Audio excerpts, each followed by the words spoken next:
राजा राम सीता पावन सीताराम राघव राजा राम सीता पावन सीताराम राजाधिराज प्रभु रामचंद्र भगवान की जय पुंडलीक वरदा हरि विठ्ठल श्री ज्ञानदेव तुकाराम पंढरीनाथ भगवान की जय भारत माता की जय आर्य सनातन वैदिक हिंदू धर्म की जय जय जय रघुवीर समर्थ मंगलमूर्ति मोरया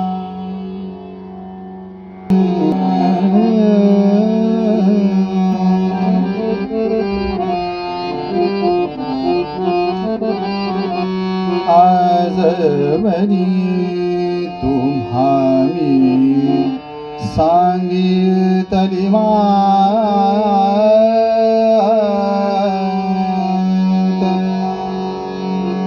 आज बरी तुम्हारी सांगितली मात आज बरी तुम्हारी सांगितली मात आज बरी तुम्हारी सांगितली मात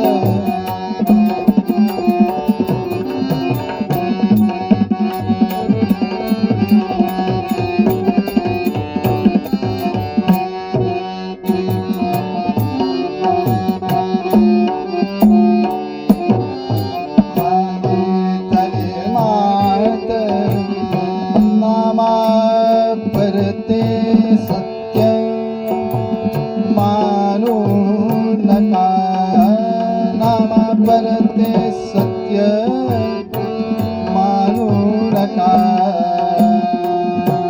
आज भरी तुम्हा सांगितली मात आज भरी तुम्हा सांगितली मात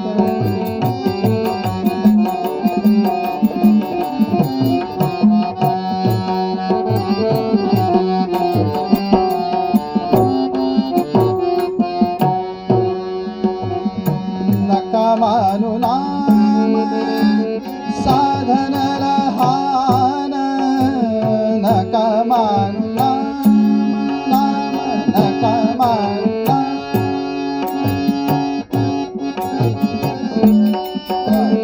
नका मानू नाम साधन लहान दृश्यते जो जार मानू नका दृश्यते जो जार मानू नका आज भरी तुम्हा सांगितली मात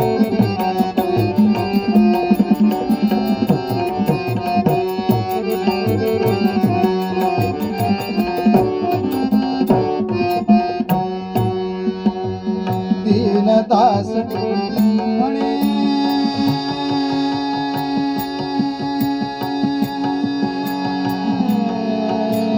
दीनदास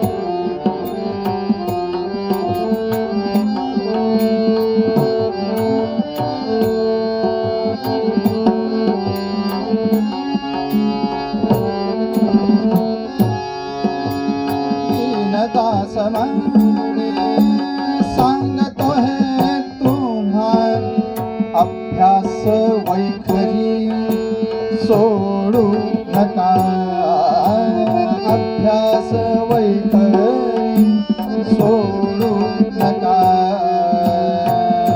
आज भरी तुम्हा सांगितली मात आज भरी तुम्हा सांगितली मात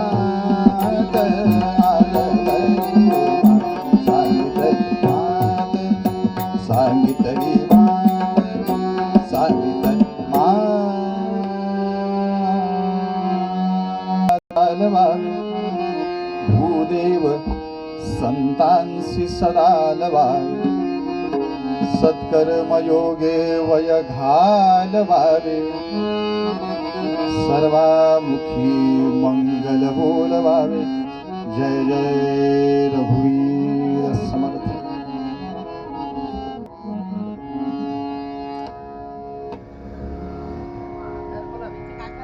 भगवंताला आणि सद्गुरूंना आपण एक ब्रिदावली अशी कायम लावतो,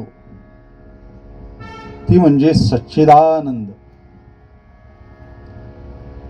ही भगवंतालाही लावली जाते आणि सद्गुरूंनाही लावली जाते. पण ह्या ब्रिदावलीत थोडा फरक असा येतो. भगवंताचं वर्णन करत असताना आपण असं म्हणतो, सच्चिदानंद भक्तकाम कल्पद्रुम, असा एक भगवंतामध्ये शब्द वाढला जातो.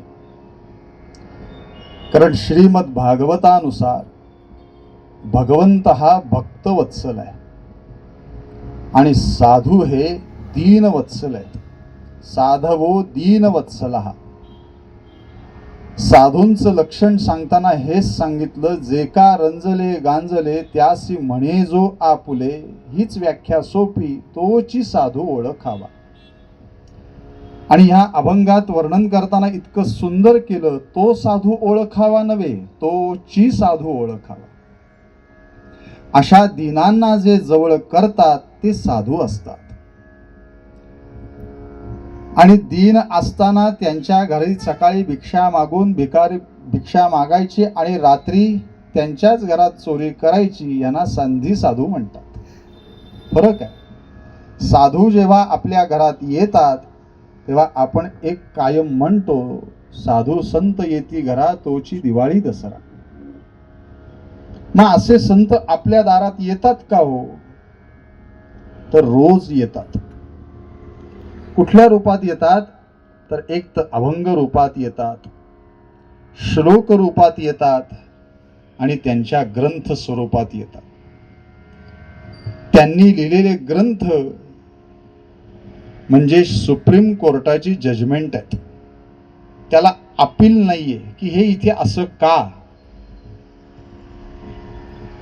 कारण श्री महाराजच एका प्रवचनात असं म्हणतात की चिकित्सा सुद्धा एका मर्यादेपर्यंत करावी. माणसं फार चिकित्सक असतात. म्हणून याला उदाहरण देताना आमचे गुरुजी असं म्हणतात की तुझ्या आईची कधी तू चिकित्सा करशील का? की बाबा आई प्रूव्ह इट, मी तुझा मुलगा आहे. ती दोन मुस्कळात मारल्याशिवाय दुसरं काही करणार नाही. तसं संतांशी आपण बोलत असताना, वागत असताना ते इथे असं का बोलले, त्यांचा असा अभंग काय, हे फक्त भगवंत आणि ते जाणत असतात. त्या त्या अभंगाची रचना, त्या त्या ओव्यांची रचना. श्री महाराजांचं आजचं प्रवचन बघा, दुसरा पॅरेग्राफची सुरुवात बघा. श्री महाराज आज असं म्हणताना असं म्हणाले की मला वेदशास्त्रांचं ज्ञान नाहीये. जो अभंग आपल्या वरददादांनी पहिल्या दिवशी म्हटला, आम्हा नकळे ज्ञान नकळे पुराण वेदांचे वचन, हे बोलणं कधी आहे? साक्षात्कारानंतर. पण इथे तर आम्हाला सगळंच येतंय. समर्थ म्हणाले, नेटके लिहिता येना वाचता चुकतो सदा, आणि अर्थ तो सांगता येना बुद्धी दे रघुनायका. ही संतांची म्हणजे समर्थांची परिस्थिती. आणि आम्हाला आशीर्वाद शब्द लिहित असताना नक्की रफार कुठे द्यायचा हा प्रश्न आहे. रिक्षेवर लिहिलेला असताना आई वडिलांचा आशीर्वाद, तरी आम्ही शहाणे. संत जर असं म्हणतायत की मला कळत नाही रामा हे काय चाललंय, आणि तेच शब्द तसेच्या शब्द आज श्री महाराजांच्या प्रवचनात आपल्याला दिसतात, मला वेदांचं वगैरे काही कळत नाही.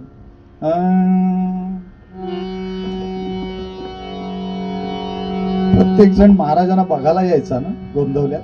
काय परिस्थिती असेल त्यावेळीची. आज आता आपण जातोय तर आपल्याला ऊर भरून येतं तिथून निघताना. पण त्यावेळेला तर प्रत्येक जण यायचा आणि महाराजांचं वेगवेगळं रूप सांगायचं. मला महाराज असे दिसले, एक सांगायचा मला महाराज वेगळेच दिसले. श्री महाराजांचा चरित्राचा जर अभ्यास केला तर एक नक्की कळतं की श्री महाराजांनी आपल्यासाठी वेगवेगळी रूप धारण केली. कधी आई झाले, कधी वडील झाले, कधी आजोबा झाले, अजून काय झाले, कधी सद्गुरू म्हणून काही शिक्षाही केल्या, काही लोकांना शब्दाने फटकारलं सुद्धा. अशी वेगवेगळी रूप धारण केली. प्रत्येक जण हेच सांगत होता, सो मुलांमध्ये पसे अन स्त्रियांमध्ये असे, परी ऐसा निर्विकारी गुरुवी नाही देखिला. या ब्रह्मचैतन्या सारखा नाही पाहिला, नाही पाहिला, मी नाही देखिला, मी नाही पाहिला. या ब्रह्मचैतन्या सारखा नाही पाहिला.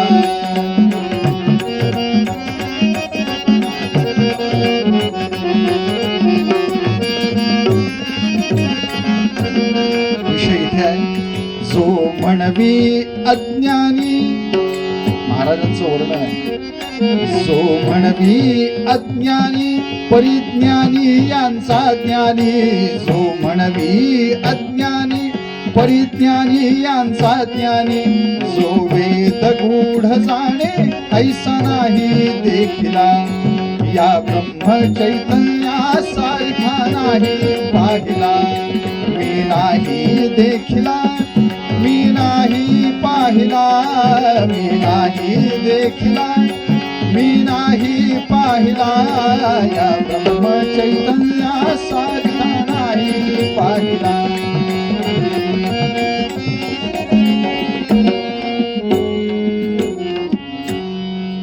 सांगायचं इतकंच, जो वेद गूढ जाणे ऐसा नाही. श्री ब्रह्मानंद महाराज 4 वेद 6 शास्त्र पुराण या सगळ्याचा अभ्यास करून काशीतून 12 वर्षांनी परत जेव्हा आले, महाराजांची आणि त्यांची पहिली भेट इंदोरला झाली. आणि त्यांनी ते सगळं बघितलं आजूबाजूचं. शिष्य ठीक आहे, पण शिष्यिणी पण. कोणी महाराजांचे पाय चेपतय, हात चेपतय, पाठ चेपतय. ब्रह्मानंद म्हणाले, हा माझा सद्गुरू असा. परत निघून गेले, परत अनुष्ठान केलं आणि परत दृष्टांत झाला भगवान दत्तप्रभूंचा. अरे इथे कशाला आलास वाडीला, परत तिथे होतास तोच बरोबर होतास. आणि ज्यांनी दर्शन दिलं ना, जे दिसत होतं तुला, ते बाह्य रूपावर जाऊ नकोस, तेच तुझे सद्गुरू आहेत. आणि मग तिथे गेले आणि ब्रह्मानंदांनी अक्षरशः चरणावरती लोटांगणातलं पाय धरून ठेवलेले होते महाराजांचे. फार गोड प्रसंग आहे. शिष्य आणि सद्गुरूची भेट, ते पाय सोडायलाच तयार नाहीत. श्री महाराज म्हणतात, अहो पाय सोडा. ब्रह्मानंदांचं वाक्य आहे ना, ते फार महत्वाचं आहे. ते म्हणाले, माझ्याकडे सगळं जे आहे तुम्ही ते काढून घेतलेत असं म्हणा, मग मी पाय सोडतो. मला मोकळा करा. आणि सगळं घेतलं. मग अनंत शास्त्रींचे ब्रह्मानंद झाले.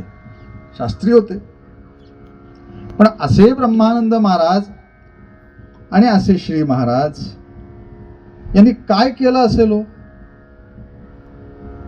त्यांना इथपर्यंत पोचायला किती कष्ट आहे तो. आता आपल्याला कितीतरी सुखकर आहे सगळं. गेलं की गुरूंचं दर्शन आहे, सद्गुरूंचं. थोडं लाईनीत उभं राहायला लागतं, पण किती सुखकर आहे. समर्थ तर जवळ जवळ इतके फिरले की 8 वर्षाचे असताना जे बाहेर पडलेले होते ते जवळजवळ 20 वर्षांनी आईला भेटायला आले. विचार करा. श्री महाराज तर किती फिरले सद्गुरूंसाठी. आपल्याला किती सुखकर आहे. मग अशा श्री महाराजांना गोंदवल्यातल्या काही लोकांनी प्रश्न केला. राम मंदिराच्या बाहेर कायम ही स्वारी बसलेली असायची. आणि राम मंदिर, थोरले राम मंदिर, तिथून आत गेलं की पांडुरंगाचं दर्शन घेता येतं. श्री महाराजांच्या चरित्रातला एक महत्वाचा भाग सांगतो तुम्हाला. महाराजांची जशी कीर्ती वाढायला लागली ना, लोक दर्शनाला यायला लागले, हो, प्रश्न विचारायला लागले. पण व्हायचं काय, महाराज इथे बसलेले असायचे आणि समोर रावजी पंत बसलेले असायचे, म्हणजे वडील. लोक येऊन जेव्हा महाराजांना नमस्कार करायचे ना, महाराजांच्या डोळ्यात पाणी यायचं आणि महाराज म्हणायचे की वडील समोर असताना मला नमस्कार. केवढा मोठा घेण्यासारखा गुण आहे वा, की वडील समोर असताना मी दुसऱ्यांचे नमस्कार स्वीकारणं. हा नमस्कार रामाला हे नक्की आहे, पण वडील समोर असताना मला नमस्कार नको, म्हणून यांनी यांची बसण्याची जागाच बदलली. वडिलांसमोर नको हे सगळं. का?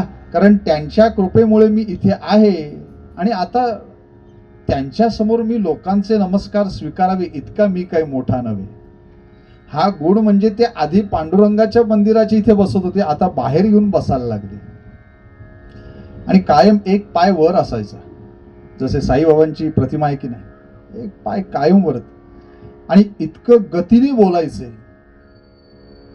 कळणाऱ्याला कळेपर्यंत बॉल निघून गेलेला असायचा. कारण ते काय बोलतायत हे शांतपणे ऐकायला लागायचं. जर कोणी बाबांची प्रवचनं ऐकली असतील, बाबा बेलसर यांची, त्याच्यातनं तुम्हाला हे लक्षात येईल, महाराजांची वाणी आणि त्यांची वाणी सारखी, गतीने बोलणं. आणि श्री महाराज राम मंदिराबाहेर बसलेले आहेत, सगळी लोक बसलेत, प्रत्येक जण दर्शनाला यायचा. आणि महाराजांना प्रश्न केला, महाराज आपण काय केलं असं आयुष्यात की आपण ब्रह्मचैतन्य महाराज गोंदवलेकर झालात? महाराज म्हणाले, काय सांगू तुम्हाला, माझ्या मनावर जो परिणाम झाला, ती माझी आई रोज रामरक्षा म्हणायची.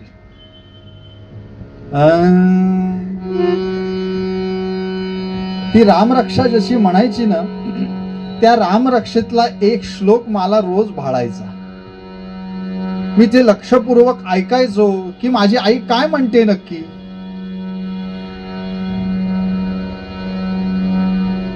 मला लोक सांगतात, अहो आमच्या मुलाला रामरक्षा शिकवा.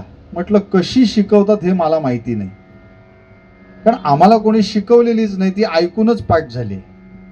आणि अशा गोष्टी ऐकूनच पाठ व्हायला लागतात, आहे ना. मला सांगा, शिव्यांचे कुठे क्लासेस आहेत का हो?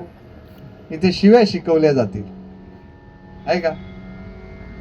चांगलं ते शिकवावं लागतं, वाईट लगेच उचलतो माणूस. म्हणून श्री महाराज म्हणाले, मला त्या रामरक्षेतला एक श्लोक इतका भाळला की त्याचा माझ्यावर इतका मनावर परिणाम झाला आणि मी पक्क ठरवलं की मला सद्गुरूंची भेट म्हणजे रामाचीही भेट व्हायला लागली. श्री महाराज म्हणाले, काय सांगू तुम्हाला, माझी माय इतकी प्रेमळ आणि ती आर्ततेने रामरक्षा म्हणायची. त्या आर्ततेने जर रामरक्षा मुखातनं बाहेर पडली तर तुमच्या अंगावर शहारा येतो. काय म्हणतायत बुधकौशिक?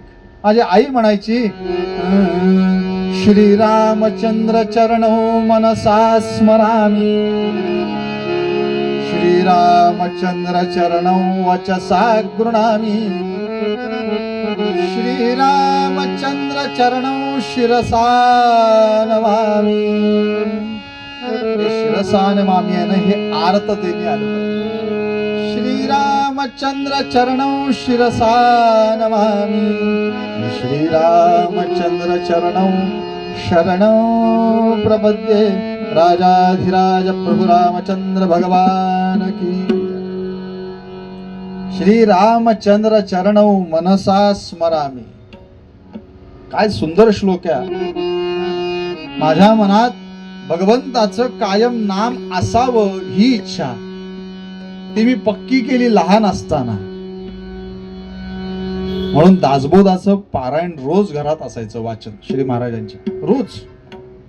म्हणजे गीताबाई जेव्हा पोटात होत्या, महाराज पोटात होते गीताबाईंच्या, तेव्हा अक्षरशः पंतांनी तर दासबोध वाचनासाठी खास एक गुरुजी बोलवले, कारण त्यांना डोहाळे ते लागलेले. हे बाबा मला फक्त दासबोध ऐकायचं, रोज वाचन. त्यामुळे श्रीरामचंद्र चरणौ मनसा स्मरामी हे पक्क केलं, आणि मनात असल्याशिवाय मुखात येत नाही. कीर्तनातही तेच आहे ना, बुवा सांगतात की बाबा भजन करा, पण मनात नाही. मुखाने किती पण मनात न पाहिजे ना बाबा, हो आता टाळीही वाजवायची आणि भजनही करायचं, हे पहिलं मनाने ठरवायला लागतं. आणि हे ठरवण्यासाठी समर्थांनी 205 बोध केलेत, मनाला पक्क ठरवण्यासाठी. मना सज्जना भक्ती पंथेची जावे. मिळेल काय प्रश्न आहे ना, लगेच जाईन मी तरी श्री हरी पाविजे तो. लगेच उत्तर दिलं, प्रश्न आला की उत्तर आलंच. म्हणून त्यांनी जावे असं म्हटलं, जाच म्हटलं नाही. जाच म्हटलं असतं तर तुम्हा आम्हाला झाला असता जाच. जावे, मना सज्जना भक्ती पंथेची जावे, मनाला उपदेश. म्हणून श्री महाराज म्हणाले, मी लहानपणीच मनाला समजावलं की मला नाम घ्यायचंय, आणि आपोआप मनाने ठरवलं. मग पुढे झालं, श्रीरामचंद्र चरणौ वचसा गृणामी. मनाने ठरवलं आणि मुखात अखंड रामनाम राहिलं माझ्या, अखंड. आणि अखंड रामनाम मुखात येण्यासाठी काहीतरी पूर्वपुण्य लागतं, पूर्वपुण्य काहीतरी लागतं. वाल्मिकींची म्हणजे त्या रत्नाकर डाकूची कथा तुम्हाला माहिती आहे. मूळ त्यांचं नाव आहे रत्नाकर डाकू. बाकी सगळी कथा माहिती आहे तुम्हाला, ते सांगत बसत नाही, वेळ घालवतही नाही. पण मला सांगा, नारदांनी त्यांना काय दिलं? रामनाम दिलं. म्हण राम राम राम. ते काय म्हणत होते? मला सांगा, अभ्यासाचाच विषय आहे. ज्याला मरातला म म्हणता येतो त्याला रामातला म म्हणता येत नाही. ज्याला मरातला रा म्हणता येतोय त्याला रामातला रा म्हणता येत नाही. मगाचंच उत्तर इथे आहे, शिव्या द्यायला पुण्य लागत नाही, राम मुखात यायला पुण्य लागतं. ते वाल्मिकींजवळ नव्हतं म्हणून ते. मग नारद म्हणाले, ठीक आहे चालू द्या, चालेल, आपोआप ते होईल, आपोआप. आणि आपोआप म्हणजे आप म्हणजे पाणी, पाणी पाण्यात कसं मिसळतं ते कळतही नाही, आपोआप रामनाम येईल. म्हणून वाचेनी कधी येईल? जेव्हा नारद बाबांचा हात, तो स्पर्श, संतांचा स्पर्श झाला आणि रामनाम मुखात यायला लागला. तसं आपल्यालाही श्री महाराजांचा स्पर्श, अनुग्रह झाला, त्या पादुकांवर जेव्हा आपण मस्तक ठेवतो तो स्पर्श झाला की आपोआप यायला लागतं. मग तिथे तुम्ही काही करत असा, पहिलं महाराजांकडे आपण बघणार नाही, रामनाम सुरू करणार. म्हणून श्रीरामचंद्र चरणौ वचसा गृणामी, श्रीरामचंद्र चरणौ शिरसा नमामि. श्री महाराज म्हणाले, काय सांगू, मी कायम माझं मस्तक श्रीरामांच्या चरणावरती ठेवलेलं आहे. मग आपल्याला असा प्रश्न पडेल की जर कायम म्हणजे 24 तास जर रामाच्याच चरणावरती यांचं मस्तक होतं, मग कामधंदा करत होते का नाही? तर याचा अर्थ घेताना, रामरक्षेचा अर्थ घेताना नीट घ्या की ही मनात म्हणजे बुद्धीत कायम आपल्या एक कायम संकल्पना तयार पाहिजे की माझं मस्तक कायम रामाच्या चरणापाशी आहे. म्हणजे बुद्धीत ते आहे, आपण कायम रामनामात आहोत हे आपण बुद्धीत ठेवलं पाहिजे. शिरसानम आम्ही, याचा अर्थ तुम्ही दिवसभर तिथे पडून राहा असा अर्थ नाही. त्याच्याशिवाय आपलं पान हलत नाहीये हे लक्षात ठेवा. वृक्षाची ये पान हले याची सत्ता, काय ताकद आहे त्याची. सभूमीम विश्वतो वृत्वा अत्यतिष्ठत दशांगुलम. तो इतका सगळा व्यापलेला आहे, त्याच्यातनं तोही शिल्लक राहिले 10 अंगुळे.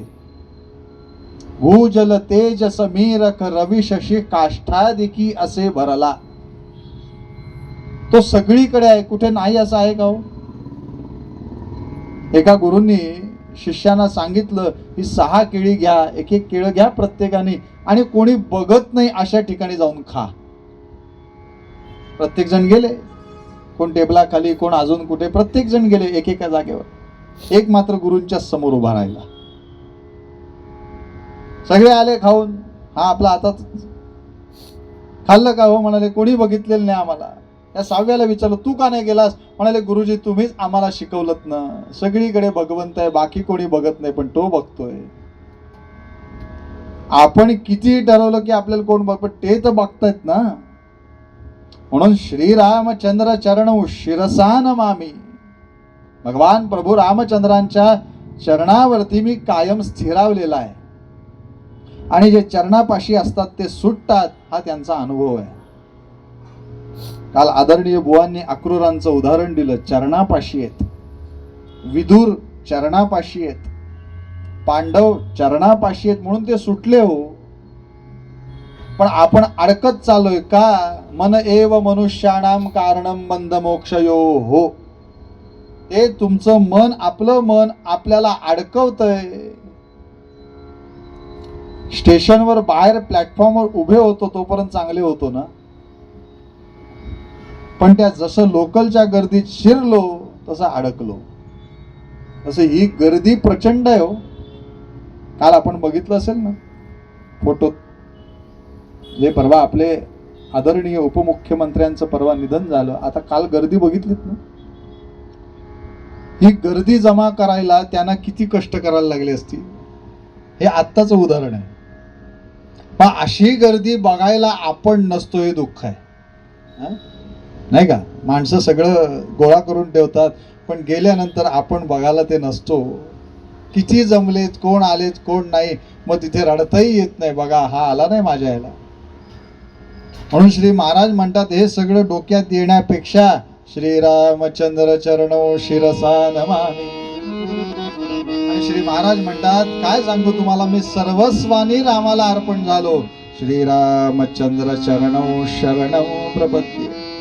सर्वस्वानं मी रामाचा झालो. सर्वस्वानी. मग महाराज म्हणाले तुम्ही हे केलं, मग आम्ही काय करू आता. लोकांचे प्रश्न आहेत ना. माणसं भेटायला गेली ज्योतिषाला की पहिला प्रश्न त्यांना करतात गुरुजी तुमचं कसं चाललंय. तो म्हणतो तुझं बिघडलास म्हणून माझ्या दारात आहेस, मला काय विचारतोस कसं चाललंय. महाराज म्हणतात विठोबाचे राज्य आम्हा नित्य दीपवाळी. रोज दिवाळी आहे आणि दीपावली याचा अर्थ ज्ञान दीपावली. ज्ञानाची दीप रोज उजळत आहेत. म्हणाल महाराज आम्ही काय करू, आम्हाला काहीतरी अभ्यास द्या.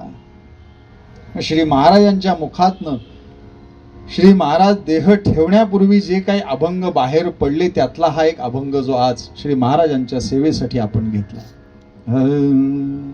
आजवरी तुम्हा मी सांगितली मात, नामा परते सत्य मानू नका.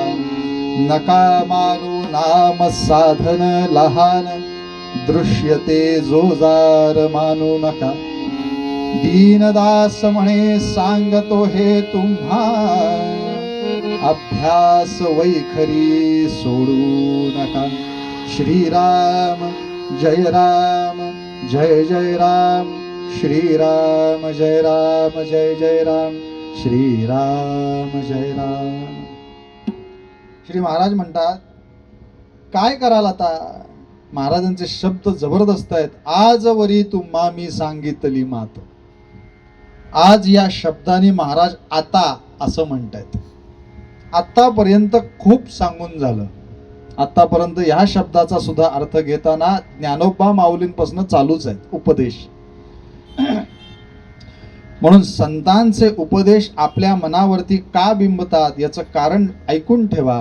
वेदांचा आदेश आणि शास्त्रांचा संदेश या दोघां मिळून जो होतो तो साधू संतांचा उपदेश असतो.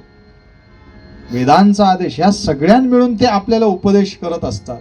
आणि उपदेश कोण करतो, ज्यांनी अनुभव घेतलाय त्यांनी. म्हणून त्यांनी रामाला बघितलाय. ज्यांनी दुबई बघितले तोच म्हणेल ना ही अशी आहे म्हणून. मी कायम हा लोकांना प्रश्न करतो देव नाही हे कोण सांगेल. कोण सांगेल. ज्यांनी देव बघितलाय तोच सांगू शकेल देव नाही. आणि देव आहे हे सुद्धा कोण सांगेल, ज्यांनी बघितलंय त्यांनीच. आम्ही तंगड्या लांब करून एसी मध्ये बसून बोलणं सोपं आहे हो. की देव नाही? Prove it. अशा लोकांना एकच उत्तर आहे, ऐकून ठेवा. त्याला सांगायचं ऑक्सिजन दिसतो का? नाही ना. मन दिसतं आपलं मन. आपण म्हणतो ना मन, माझं मन दुखावलं. म्हणजे काय दुखावलं गेलं? ऑक्सिजन दिसतो? तो म्हणणार नाही. मग जे दिसत नाही ते नाही का? तरी पण तो म्हणतो नाही. Prove it. मग त्याला सांगायचं नाक दाब. एक 15 मिनिटं असंच नाक दाबून राहा. ऑक्सिजन काय, थोड्या वेळाने देवही दिसेल. तोंड उघडायचं नाही. अशा वात्रटांनाही अशीच उत्तरं. म्हणून श्री महाराज म्हणतात, अरे बाबांनो, मी आतापर्यंत इतकं सांगून झालंय की आतापर्यंत याचा अर्थ ते ज्ञानोबा माऊलींपासून हिशोब सगळा मांडतायत. अरे तोही मीच होतो. हे सगळे जे अवतार झाले ते मीच आहे. महारुद्र जे मारुती रामदास, कली माझे ते जाहले रामदास, जना उद्धराया पुन्हा प्राप्त होती. नमस्कार त्या ब्रह्मचैतन्य मूर्ती सद्गुरुनाथ महाराज. तेथे अवतार होत गेले. मी आतापर्यंत सांगतच आलोय. आजवरी तुम्हा मी सांगितली मात. मी तुम्हाला आता माझी आण घेऊन सांगतोय, शपथ घेऊन सांगतोय की एकच करा, नामा परते सत्य मानू नका. काय करायचंच असेल ना आयुष्यात तर फक्त नाम घ्या. याचा अर्थ बाकीचे व्यवहार बंद करायचे का? नाही ना. सगळं करत असताना नाम घ्या.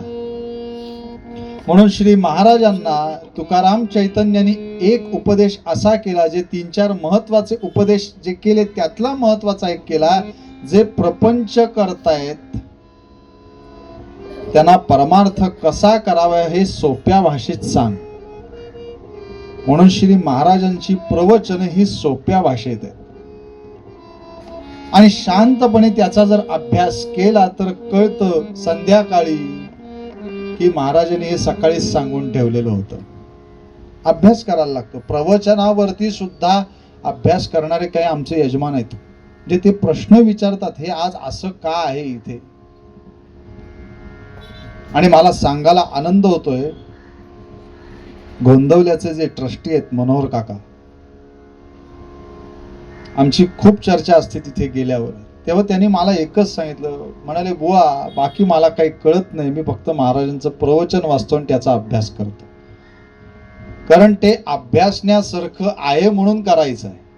आपल्या लिहिलेलं कोणी अभ्यास करतं का हो फारसा? आपल्या लिहिलेल्याचा फार विचारही कोणी करत नाही. पण संतांचं बोलणं जे असतं, आणि त्याच्यात श्री महाराजांनी नामाशिवाय दुसरं काही सांगितलं नाही. म्हणून त्यांना कलियुगातले नामावतार असं म्हटलं जातं, की नामालाच असं वाटलं की मी अवतार घ्यावा. कारण कलियुगात श्री महाराज प्रवचनात सांगतात, कलियुगात बाकी कुठले अवतार नसले तरी नामावतार नक्की आहे. कारण नाम आधी होतं आणि ते कोणी कोणी गायलं. समर्थ म्हणतात, जया ते स्मरे शैलजा शूलपाणी नुपेक्षी कदा रामदासा अभिमान. ते कोणी कोणी गायलं रामनाम. अरे रामनाम रामांचा जन्म व्हायच्या आधी सुद्धा भगवान शंकरांनी गायलं. ते आधी होतं, आत्ताही आणि नंतरही राहणार आहे. असा नामावतार हा न संपणार आहे. म्हणून आपण जरी हे जग सोडून गेलो तरी आपलं नाम शिल्लक राहतं. देहे त्यागिता कीर्ती मागे उरावी. देह जरी गेला तरी नाम रूपाने आपलं राहतोच ना. म्हणून नाम हे भगवंताचंही आहे, आपलंही आहे ना. प्रत्येक भगवंताच्या रूपाची 1000 नावं आहेत ना.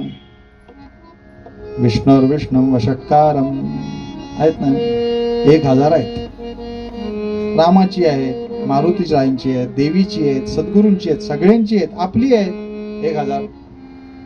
शेजाऱ्याकडे ती पोथी आपल्याकडे नाहीये. आपलंच आपल्याकडे, कारण शेजाऱ्याचं आपल्याकडे असतं ना. प्रत्येकाची नाम ही ठरलेली, पण नामाचं महात्म्य फक्त जे ह्यांनी जितकं सांगितलं ना तितकं कोणीच नाही सांगितलं. म्हणून मला सांगताना आनंद होईल की आपण आता ह्या सगळ्या फेसबुकवर रील्स बघत असतो बघा, त्याच्यात पिवळे वस्त्र नेसलेले, दाढी असलेले महाराज आहेत बघा, आठवतात का तुम्हाला? बघा, असं मोठं गंध लावतात असं. त्यांच्याविषयी परवा मला एका सद्गृहस्थाने आपल्या काशीधाम मध्ये जेव्हा माझं कीर्तन झालं तेव्हा ते मला भेटले येऊन. ते म्हणाले, मी त्यांना जेव्हा भेटायला गेलो आणि त्यांना मी श्री महाराजांचा फक्त फोटो दाखवला आणि दाखवल्याबरोबर त्या महाराजांनी असं सांगितलं, इनको कौन नहीं पहचानता. ते म्हणाले, नामावर ह्यांच्या इतकं कोणीच बोललं नाही, असं त्या साधूंनी सांगितलं. म्हणजे काय ताकद ह्या नामाची असेल, नाम मुखात आहे याची ताकद काय आहे. टेंबे स्वामी महाराजांच्या दर्शनाला श्री महाराजांचा भक्त पुण्यात आला. टेंबे स्वामी महाराज पुण्यात येऊन बसायचे काय, आणि दर्शनाला तो जसा आला ना, तो खूप मागे उभा होता, खूप मागे, खूप मोठी रांग होती. आणि ह्यांनी म्हणजे टेंबे स्वामींनी त्याला बघितला लांबूनच. ते असं सारखं बघत होते, हा कधी पुढे येतो. तो जसा पुढे आला त्यांनी फक्त चरणावरती स्वामींच्या मस्तक ठेवलं आणि तो उठेपर्यंत टेंबे स्वामी महाराज म्हणाले, काय रे तू गोंदवलेकरांचा भक्त काय? त्याच्या डोळ्यात पाणी आलो. तो म्हणाले, महाराज तुम्ही कसं ओळखलं? अरे म्हणाले, त्याच्या भक्ताची एक खूण नक्की आहे, त्याच्या भक्ताचं तोंड कायम हलत असतं. तुझं तोंड कायम हलतंय याचा अर्थ तू गोंदवलेकरांचा भक्त आहेस. श्री महाराजांनी हे पेरून ठेवलं हो. तुम्ही फक्त रामनाम घ्या, तुम्हाला लोक जगाच्या पाठीवर कुठेही ओळखतील. तुम्ही नुसतं श्रीराम म्हटलं की लोक म्हणतात का गोंदवलेकर काय? ही ताकद त्याने नामाची स्वतःहून कमवली आणि आपल्याला ती दिली. म्हणून लोक मला काय विचारतात, त्यांनी काय चमत्कार केले? तो चरित्रात खूप दिसतील तुम्हाला लोक आपण त्याच्यावर भुलणारे आहोत ना चमत्कारांवर. पण हे सगळे चमत्कार सोडून द्यायचे. मला एकच चमत्कार त्यांचा कळतो की इतक्या लोकांना रामनामाला लावलं. हाच खूप मोठा चमत्कार आहे की ज्यांना काहीही करण्याची इच्छा नव्हती ते सुद्धा रामनामाला लागले. याचा अर्थ बाकीचे संत वाईट आहेत का हो? नाही. मगाशी उल्लेख केला तेच सांगतायत, आजवरी तुम्हा मी सांगितलं. म्हणजे आतापर्यंत खूप सांगितलं. मग काय करा, त्या नामाशिवाय या जगात सत्य नाही. नाही म्हणजे नाहीच. म्हणून श्री महाराजांनी याच्यासाठी आपल्याला अभ्यास दिला. नाम सदा बोलावे. अभ्यास दिला की नाम घ्यायचं कसं. श्री महाराजांना एकाने प्रश्न केला, महाराज नाम कसं घेऊ? यांचं बोलणं जे असायचं ना ते विनोदी असायचं आणि थोडं मनाला लागेल असं असायचं. ते पटकन म्हणाले, काय रे पेढा दिल्यावर हा प्रश्न करशील काय? पेढा दिल्यावर कधी खातोय असं होतं ना.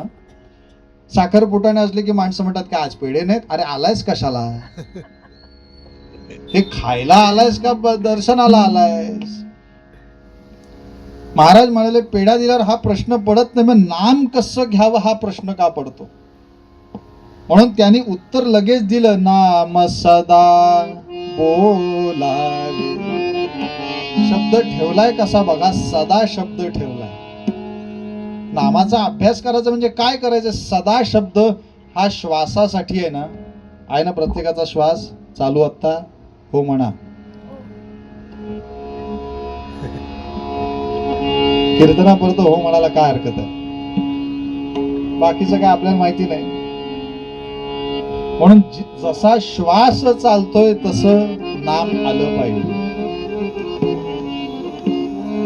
नाम सदा बोलावे गावे भावे. गावं उत्तम गावं. जसं आपल्याला जमेल तसं गायचा प्रयत्न करावा. फक्त सोसायटीतनं हाकलून देतील असं गाऊ नये. इतकाही आवाज विचित्र नसावा. म्हणजे असला तर आपलं आपल्यापुरतं ठीक आहे. काय ते पत्नी एकाची गायची तर तिला पेटी आणून दिली. का आणून दिली? हिचा आवाज बंद होईल म्हणून. मग गायची बंद होतो. मग उत्तम गावं गावे. कसं गावे? भावे. भावयुक्त अंतःकरणातनं गावे. अर्थ असा घ्यायचा. ते शब्द जरी असे पुढे असले तरी भावे गावे आणि गावे भावे. गाताना इतकं गावं सुंदर. गावे भावे ते जमणार आहे, सोपं आहे. पण जनासी सांगावे अवघड दिलं. तूही घे आणि शेजारच्याला घ्यायला सांग, हे अवघड आहे. आपण एक वेळ घेऊ पण शेजारचा घेईल याची खात्री नाही. हा अभ्यास इतका कठीण दिला. ते दिसायला सगळं सोपं येतो. या 13 आर्या दिसायला सोपे आहेत पण खूप अर्थ आहे, खूप अर्थ आहे. गावे भावे जनासी सांगावे हाची सुबोध गुरूंचा. परत महाराज तेच म्हणतात, नामा परते न सत्य मानावे. घ्यायचंय ना तर नाम अखंड मुखात, अखंड मुखातनं घेणं शक्य नाही, मनातनं घ्या. श्री महाराजांनी प्रवचनात एका ठिकाणी असं लिहिलंय, नवऱ्याला आवडत नाही म्हणून बायकोने नामस्मरण करायचं नाही का हो? मनातनं घ्यायला कोणी थांबवलंय? बाकी करू नकोस, पण मनातून घ्यायला. कारण नाम आणि मन हे त्याच्यातच, त्या नामातच मन हा शब्द आहे ना, उलटा केला तर. त्या एकाच ह्याच्यात सगळं साठलेलं आहे. आणि हे कळलं फक्त गोपींना, फक्त गोपींना कळलं. म्हणून देवर्षी नारद महाराजांनी नारद भक्ती सूत्र लिहिली. आणि नारद भक्ती सूत्र 84 आहेत. सूत्रात कधी उदाहरण द्यायचं नसतं असा नियम आहे. पण श्री नारदांनी हा सगळा व्यवहार बाजूला केला आणि उदाहरण दिलं त्या नारद भक्ती सूत्रात की कसं प्रेम करावं भगवंतावर, नाम कसं घ्यावं. तर यथा व्रज गोपिका नाम. व्रजातल्या गोपिकांनी जे घेतलं ना ते आपल्याला नाही होऊ शक्य. कबीरदास महाराज सगळ्यांना माहिती आहेत. या कबीरांचं लोक कौतुक करायला लागले. काय कबीर महाराज, तुमची उपासना, तुमची भक्ती, काय तुमचं रामावरचं भक्ती, काय प्रेम तुमचं, हा हा हा हा. रोज लोक कौतुक करायचे. आणि शेवटी कबीरदास महाराज एक दिवस राहून राहून म्हणालेच, अरे म्हणा माझं कौतुक करू नका. एक एक गोपी के प्रेम में बह गए कोटि कबीर. वेड्यानं माझं कौतुक करू नका. त्या एकेका गोपीच्या प्रेमात कोट्यावधी कबीर वाहून जातील. माझं कौतुक काय करता. म्हणून जे गोपींनी नाम गायलं, अखंड नाम गायलं, म्हणून त्या सांगायच्या, तो वेणू वाजवायला लागल्यावर, वेणू नको रे वाजवूस कृष्णा, कारण तुझी वेणू ऐकली की मी जर जेवण बनवत असेन तर त्या लाकडाला पालवी फुटते रे. जर मी माझ्या बाळाला काही दूध पाजते तर ते बाळ पिणं विसरून जातंय रे. मला कशाचंही भान राहत नाही. तुझ्या मुरलीचा ध्वनी अकल्पित पडिला कानी. मी सगळं देहभान विसरते रे. नको रे कृष्णा वाजवूस. म्हणून आत्ताच्या भाषेत बोलायचं झालं तर भगवंत बासरी वाजवायचा याचाच अर्थ सगळ्या गोपींना मिसकॉल द्यायचा. आणि तो मिसकॉल पडला ना की त्यांना राहवत नसे हो. त्या देहाने तिथे असायच्या पण मनाने कृष्णाजवळ असायच्या. म्हणून नाम हे अखंड जे गायलं, जपलं आणि जपलं ते फक्त गोपींनी जपलं. इतकं प्रेम. म्हणून श्री महाराजांच्या आयुष्यात तर अनेक प्रसंग आहेत की फक्त नामावरती महाराज तरले. वेणीदानासाठी घेऊन गेलेले ते प्रयागराजला. हा, आता प्रयागराज तर जास्ती प्रसिद्ध आहे. कशासाठी? स्नान करण्यासाठी नव्हे. आम्ही गाडी घेऊन तिथे गेलो हे स्टेटसवर ठेवण्यासाठी. समृद्धी महामार्गाने गेलो, हे सगळं स्टेटसवर आलं पाहिजे. कारण ते स्टेटस चांगलं असेल तर हे स्टेटस चांगलं आहे. स्नानाला महत्व नव्हे. आणि तिथल्या पाण्याने काही होत नाही असं रेल्वेचं इंजिन बोललं. कळलं तर बघा, नाही तर नंतर सांगेन. रेल्वेचं इंजिन म्हणाले हे काय घाण पाणी. ते त्यांची बुद्धी तेवढीच, त्यांच्याकडनं अपेक्षाच ठेवणं चुकीचं आहे. म्हणून ज्यांनी आता मुलाखत घेतली त्याच्यातही एक ते वाक्य असं बोलून गेले, नक्की देवदेवता आहेत का नाही, म्हणजे तुझ्याकडे बघून हे बोलायलाच लागणार आहे. हे असे जर सगळे औरंगजेब असतील तर देवी देवता आहेत की नाही हे तुझ्याकडेच बघून बोलायला लागणार आहे. म्हणून श्री महाराज वेणीदानासाठी घेऊन गेले प्रयागराजला. प्रसंग फार जबरदस्त आहे श्री महाराजांच्या चरित्रातला. गोंदवल्यातले निघणार होते फक्त 15 ते 20 जण, आणि बोलता 50 बैलगाड्या तयार झाल्या हो स्टेशनला पोचेपर्यंत. महाराज म्हणतात हे काय एवढे सगळे जण येणार आहात? हो म्हणाले, तुमच्या बरोबर गंगेचं स्नान, वेणीदानाला त्रिवेणी संगमावरती आम्हाला तुम्ही असताना जायला मिळणार, मग आम्ही सोडू का? पण महाराजांना पुढचं काय माहिती नव्हतं का काय होणार आहे ते. पण म्हणाले ह्यांची परीक्षाच घेऊया, येऊ द्या. जशी पहिल्या दिवशी माझी परीक्षा घेतली. माईक बघूया ना, हात जोडतोय म्हणतोय मी लावलाय, बघूया ना आता काय होतंय ते. आणि महाराज सगळ्यांना घेऊन आले, वेणीदानासाठी नावेत बसले, आणि नाव इतकी आत गेली आता ते त्रिवेणी संगम दिसायला लागला. मात्र सगळ्यांना आनंद झाला, वा वा वा वा, आता वेणीदान होणार, आता पूजन करणार आपण त्रिवेणी संगमावर. इतक्यात त्या नावेला छिद्र पडलं आणि पाणी जसं आत यायला लागलं तसं काही लोक म्हणाली कुठच्या कुठे आलो. गोंदवल्यात होते ते चांगले होतो, कशाला यांच्याबरोबर आलो. काही लोक असं म्हणाली की महाराज बरोबर असताना आपल्याला काही होणार नाही, हा विश्वास काही लोकांचा. आणि काही लोक असं म्हणाली महाराज बरोबर असताना जर मरण आलं तर चांगलंच आहे. 3 तयार झाले. तिथल्या तिथे 3 चर्चा सुरू झाल्या. पण महाराज आपले शांत होते हो. देऊळ बंद चित्रपट आठवा, स्वामी पादुका मारतात ना पटकन, बघ माझ्या पादुकांकडे बघ, लक्ष दे, लक्षपूर्वक बघ. महाराजांनी आपली कपणी काढली आणि त्या छिद्रावरती ठेवली, एक पाय तिथे ठेवला, तोपर्यंत निरोप गेला. असं झालंय. दुसरी नाव आली, सगळ्यांना श्री महाराजांनी घेतले नवीन नावेत. प्रसंग इतका जबरदस्त आहे, चरित्रकार सांगतात महाराजांचा एक पाय जुन्या नावेत आणि एक पाय नवीन नावेत. सगळ्यांना घेतले म्हणजे खलाशा सकट त्या सगळ्यांना इकडे आणले आणि महाराज आले ना सगळे. खलाशी म्हणाला, अहो महाराज मला पण तुम्ही एवढी घाई का केलीत? अरे म्हणाले माझं नव्हे, हे रामाचं कार्य आहे. त्यालाही घेतला. पण बाकी लोक पटकन म्हणायला तयार नाहीत, महाराज तुम्ही या की. महाराज सगळ्यांकडे बघतात की बोलतील कोणीतरी. पण एक उठला म्हणा, महाराज अहो तुम्ही या.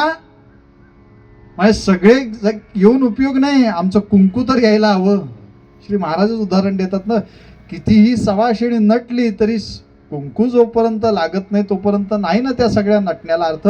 आमचं कुंकू तुम्ही आहात. आणि श्री महाराज आले पटकन, ती नाव भप दिशी आत शिरली, कारण तो होल पाणी जवळजवळ नावेत भरलेलं होतं. पण नामस्मरण इतकं सुरू झालेलं होतं त्यावेळेला. आणि ह्याचं कौतुक इंग्रजी अधिकाऱ्यांनी जेव्हा महाराज तिथे आले ती नाव घेऊन परत, तेव्हा टाळ्या वाजल्या महाराजांसाठी. इंग्रजी अधिकारी म्हणाले काय ताकद आहे या महाराजाची. ते पाया पडले महाराजांच्या. म्हणून ह्या नामाची ताकद श्री महाराजांनी हा चमत्कार म्हणून केला असेल. पण नामामुळे अनेक भवरोग जातात, आपण टरून जातो. म्हणून हे नाम श्रेष्ठ, ते नाम घ्या, इतका श्री महाराज उपदेश करतात. नाम सदा बोलावे, कायम नाम घ्यावे, आनंदात राहावं, आनंदात असावे, आळस भय द्वेष दूर त्यागावे. आनंदात, आनंद हे त्यांचं मूळ स्वरूप आहे. आपण त्यांचं वर्णन करताना करतो, ब्रह्मानंदम परम सुखदम केवलम ज्ञानमूर्ती. आहेत ना, ब्रह्मानंदम, ते कायम आनंदात असतात, ते कायम आनंदात असतात आणि आमच्या चेहऱ्यावर कायम 12 वाजलेले असतात. ते कायम आनंद, ते कायम आनंदी आहेत. तुम्ही जा गोंदवल्यात कधी, त्यांचं कधीही कुठल्याही वेळेला दर्शन घ्या, ते आनंदातच आहेत. ते असं म्हणत नाहीत आज दिवसभर इतक्या लोकांना दर्शन दिले, थकलोय आता बास, आजच्या दिवसाला बास. ते कधीच म्हणत नाही. खालचा दरवाजा बंद असला तरी आपण जरी गेलो तरी ते हसतायतच आहे. समाधी पाहता समाधान होते, ती स्थिती तिथे प्राप्त होते.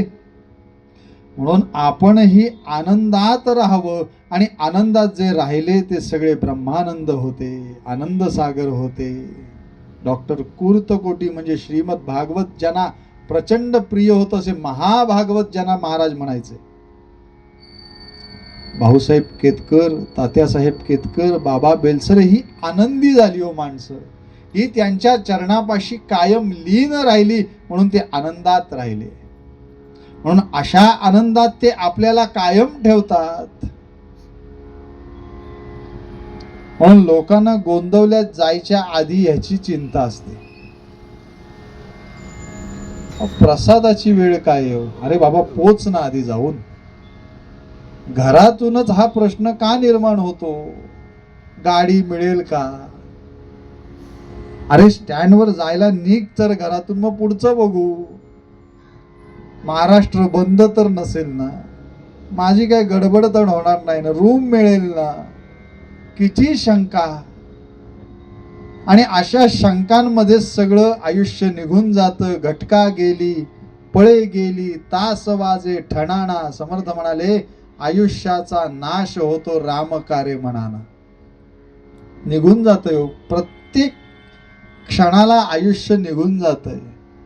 क्षण तो क्षणात गेला, गेला तो आता मागचं नाही ना परत. कालचा दिवस आहे का परत. आता आपले बुवा पुढल्या वर्षीच आहे का परत. मध्ये गेली ना संधी, गेली आता ती. कालचा दिवस संपला. त्यामुळे आलेल्या संधीचं सोनं करायचं असेल तर नामाशिवाय पर्याय नाही. कारण ते नामच तुम्हाला सत्कर्म करायला भाग पाडतं. म्हणून समर्थ म्हणाले, सत्कर्म योगे वय घालवावे, पण केव्हा. उपासनेला दृढ चालवावे. सत्कर्म कधी होईल. उपासना असेल तर सत्कर्म होईल, उपासना नसेल तर नुसतं कर्म होईल. हा, माणसं कीर्तनाला बसली तरी शांत बसत नाही, तो कर्म करतच असतो. माणसाचा स्वभाव आहे. तो कीर्तनाला बसला तरी सतरंजी तरी कुरतडतोच, तो शांत बसत नाही. काय नाही तर बुवांचं आमच्याकडे लक्ष नाही तोपर्यंत मेसेज बघून घेऊया.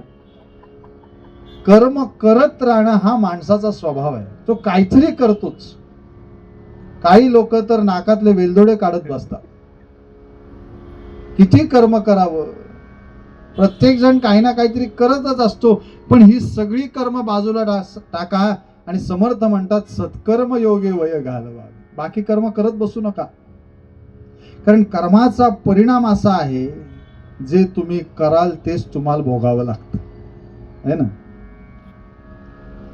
राजस्थानी एक कवी आहेत, होऊन गेले, त्यांनी त्यांच्या भाषेत, मारवाडी भाषेत ते लिहिलेलं आहे.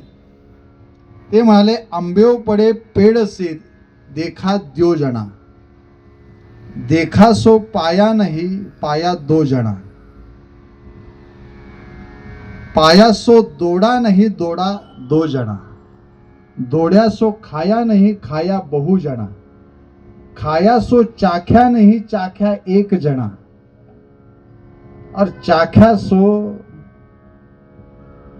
त्याला आनंद असतो ना जिभेला, चाख्या सो रोया नहीं रोया दो जना.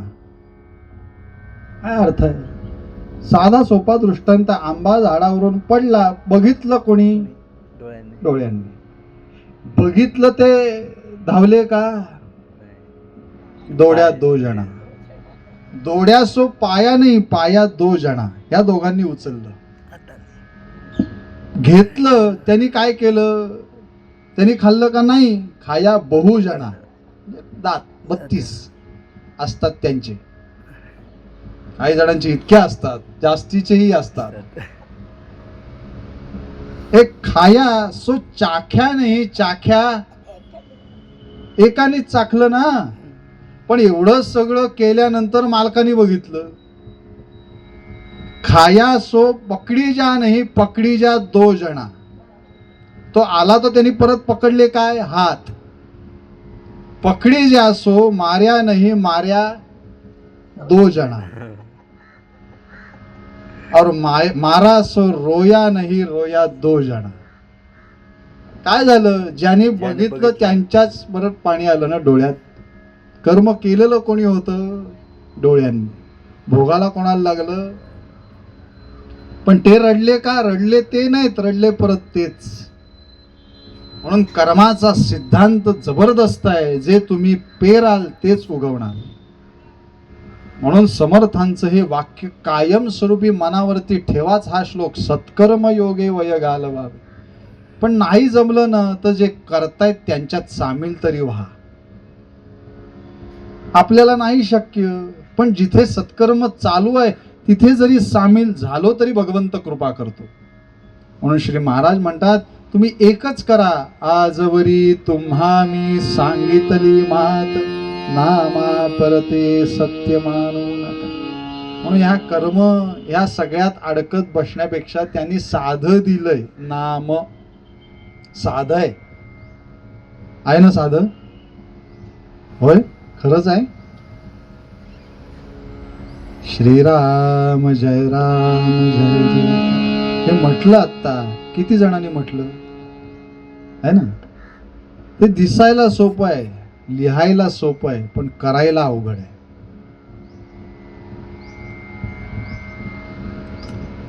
कारण जे दिसतं ते सोपं असतंच असं नाही. भात लावणं सोपं आहे ना? आहे ना का नाही? हो म्हणा.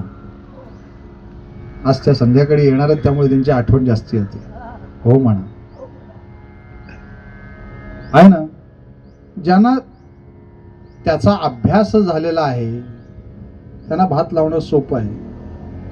पण ज्यांचा अभ्यासच नाही ते 3 प्रकारचा भात कुकरमध्ये करतात. खाली रामरक्षा, मध्ये गोपीचंदन, वरती अक्षदा. हे ज्यांना त्यातला अभ्यास नाही त्यांना करणं ते शक्य नाही. म्हणून श्री महाराज शेवट म्हणतात, अभ्यास वैखरी सोडू नका. अभ्यास करायचा तो नामाचा वैखरीने अभ्यास करा.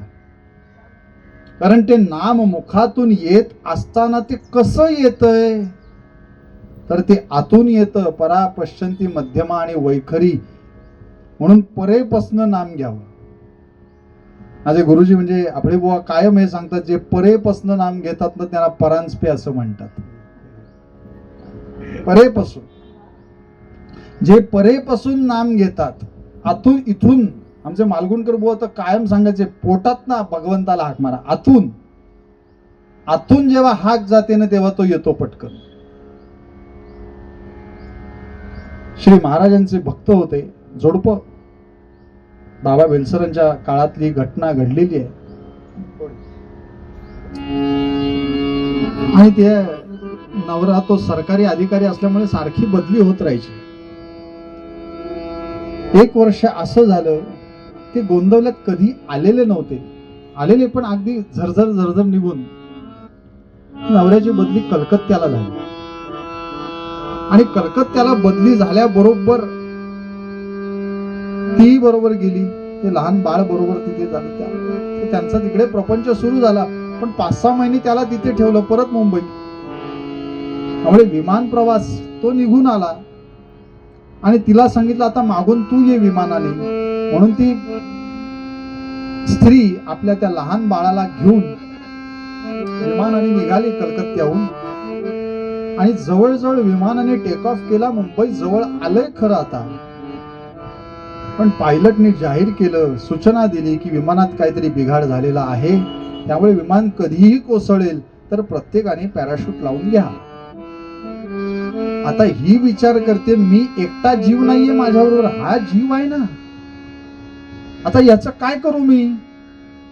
म्हणून तिने कसं बस ते घातलं पॅराशूट, आणि एकेकाला ते ढकलून देत होते ना, ते बघूनच ती पहिली घाबरली.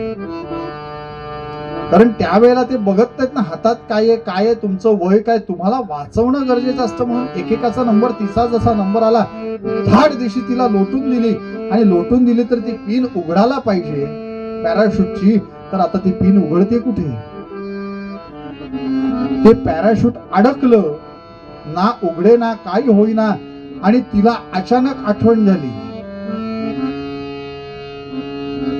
आणि तिने जोरात हाक मारली वरती, श्री महाराज वाचवा मला. एवढंच ती पटकन म्हणाली. ते पॅराशूट तर उघडलं नाहीच, पण गंमत बघा, बाबा बेलसरी ही आठवण सांगायचे, ती स्त्री अशी हळू हळू हळू खाली येत एका गवताच्या गंजीवर येऊन पडली. सावकाश, थोडं खरचटलं, पण ती घाबरलेली प्रचंड होती. तिला ऍडमिटही केलं, नवऱ्यापर्यंत निरोपही गेला, तो घ्यायला आला. ती म्हणाली, आधी घरी जायचं नाही, आधी गोंदवल्याला. ती तिथून जे जोडपं निघालं ते गोंदवल्यात येऊन थांबलं, आणि श्री महाराजांचं तिने दर्शन घेतलं, प्रदक्षिणा झाली, आणि ढसा ढसा जी रडायला लागली, धाय मोकलून रडत होती हो. आणि बाबा तिथे बसलेले होते, म्हणाले, माय काय झालं, तू काय एवढी रडतीयस? आणि तिने सगळा तो प्रसंग सांगितला. बाबा पटकन म्हणाले, माय त्यावेळेला कशी हाक मारलीस ग त्यांना? पटकन म्हणाली, बाबा ती हाक आता परत नाही मारता येणार, कारण त्यावेळची जी हाक होती ना, ती महाराजांनी माझ्याकडनं हाक मारवून घेतली. तुमची अवस्था जेव्हा ह्या क्षणाला येते, तेव्हा जर पोटातून आवाज आला, माझा विषय हाय, त्या परेतून जर आला, तर वैखरीला काही वेळ लागतोय? मग तो अभ्यास असा करावा की तो वैखरीपासून यायला तो आतून सुरुवात व्हायला लागते. याचा अर्थ त्यांचं बोलणं लक्षात घ्या की नाम सहज येणार नाहीये, त्याला प्रयत्न करायला लागणार आहे, अभ्यास करायला लागणार आहे. की आज एक माळ झाली याचा अर्थ माझा आणि महाराजांचा संबंध संपला असं होत नाही. उलट अजून 10 कशा करता येतील याचा अभ्यास करायला लागणार. हा नामाचा अभ्यास जर तुम्ही केला तर ललत मध्ये परत एकदा महाराज आपल्याला तेच सांगतात,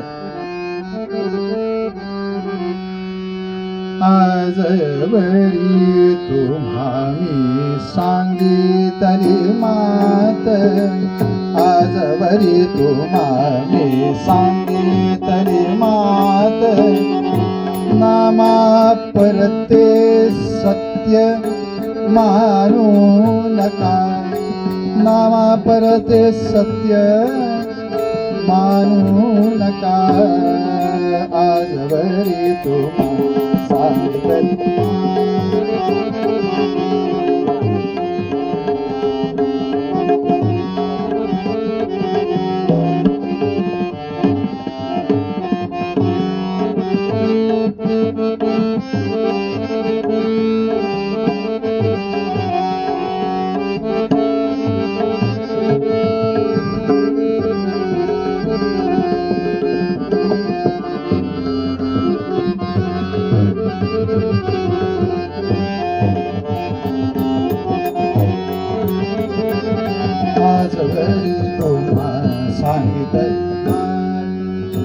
दीनदास म्हणे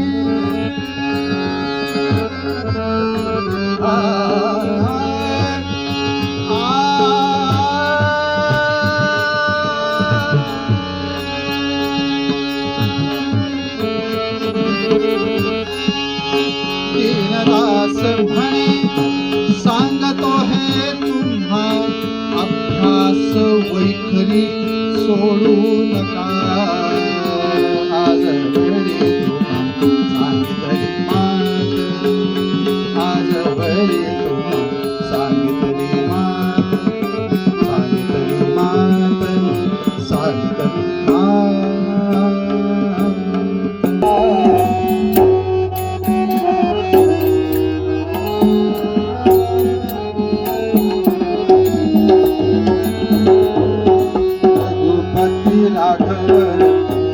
राजा राम पतित पावन सीताराम।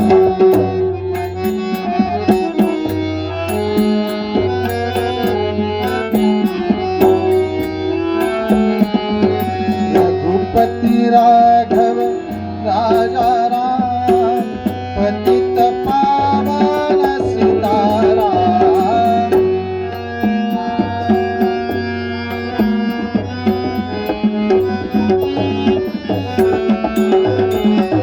रघुपति राघव राजा राम पतित पावन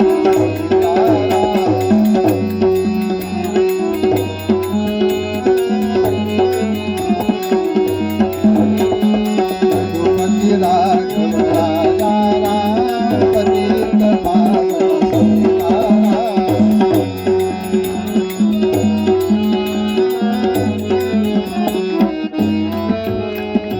राजाधिराज प्रभु रामचंद्र भगवान की जय।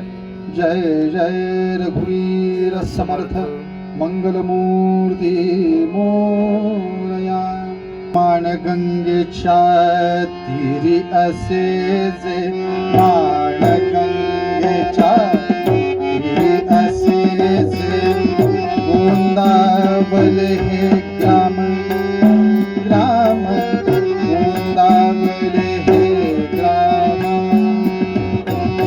लिंगोपंत कुलकर्णी नामे लिंगोपंत कुलकर्णी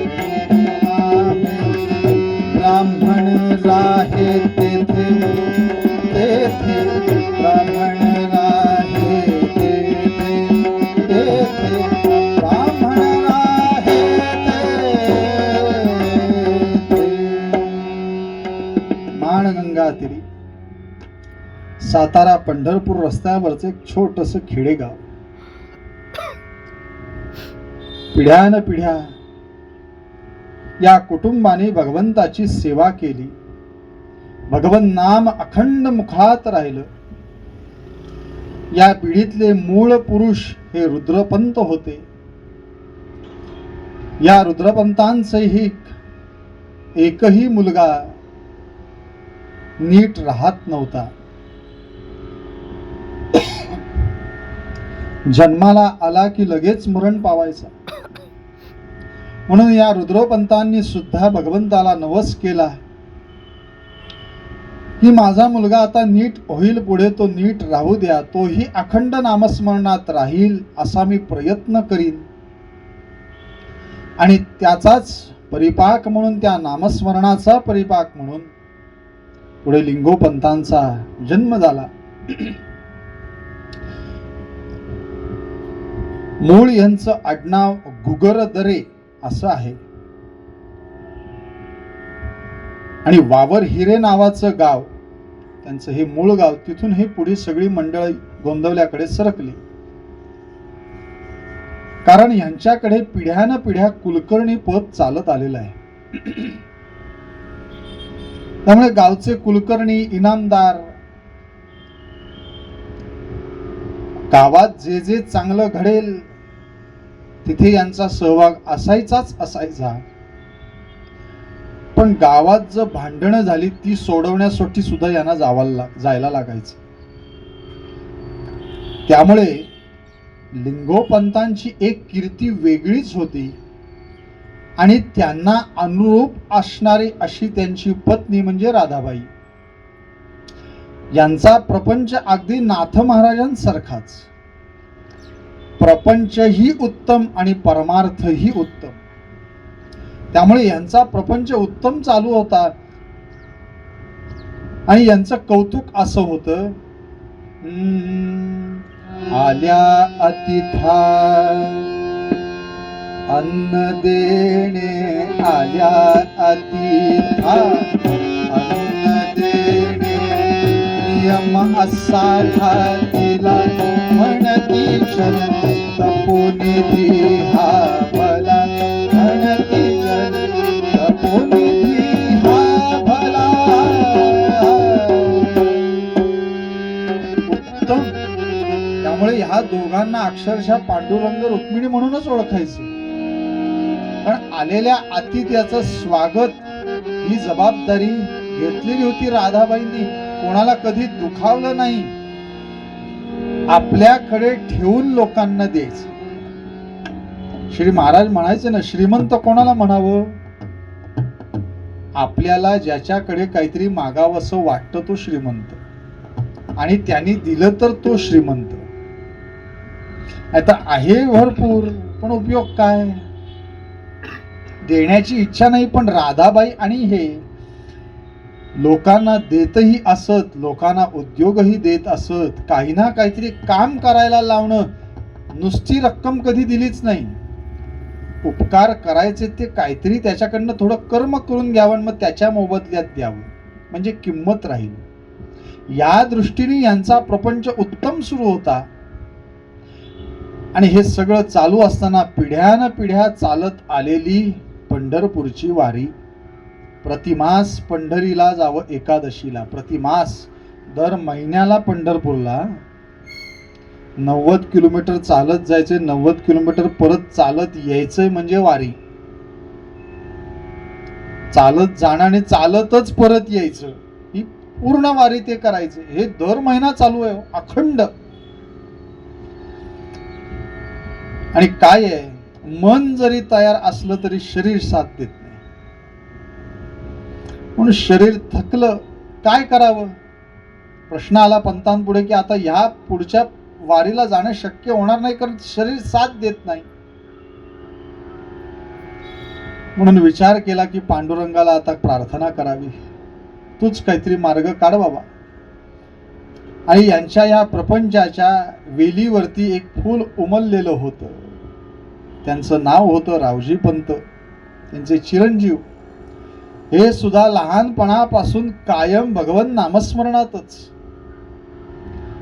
म्हणजे हा प्रपंच उत्तम सगळा चाललाय, पण आता जे महत्वाचं आहे, आपल्या घरात चालत आलेली परंपरा, पंढरपूरला जावं, परत दर्शन घेऊन यावं, आता ही बंद पडणार. कारण मला शक्य नाही, तो तर लहान आहे, तो कसा जाणार? म्हणून विचार करा काय करावं. मुख्य रस्त्यावरती बाहेर आले, पंढरपुराकडे तोंड केलं, साष्टांग दंडवत घातलं पांडुरंगाला. बाकी मंडळी मागे उभी आहेत. पंतांचं हे वैभव होतं की पंतांना आता जायला जमत नाहीये, म्हणून पंत पांडुरंगाची माफी मागण्यासाठी बाहेर आलेत. तर बाकी माणसं म्हणतात, पंत अहो तुम्ही काय, आम्हालाही माफीच मागायला लागणार आहे, कारण तुम्ही नाही तर आम्ही जाऊन काय करणार? पण पंत उत्तर याला फार सुंदर द्यायचे. अरे म्हणाले, मी नसलो तर काय झालं, येणार नाही तर तुम्ही तर जा. माणसा वेळा काम अडू नये कधी, मी नाही म्हणून तुम्ही नाही असं करू नका. म्हणून भगवंताची प्रार्थना केली. माझी जीवीची आवडी पंढरपुरास नेईल हो पुढी. गोविंदाचे गुण वेधले, गोविंदाचे गुण वेधले, गोविंदाचे गुण वेधले.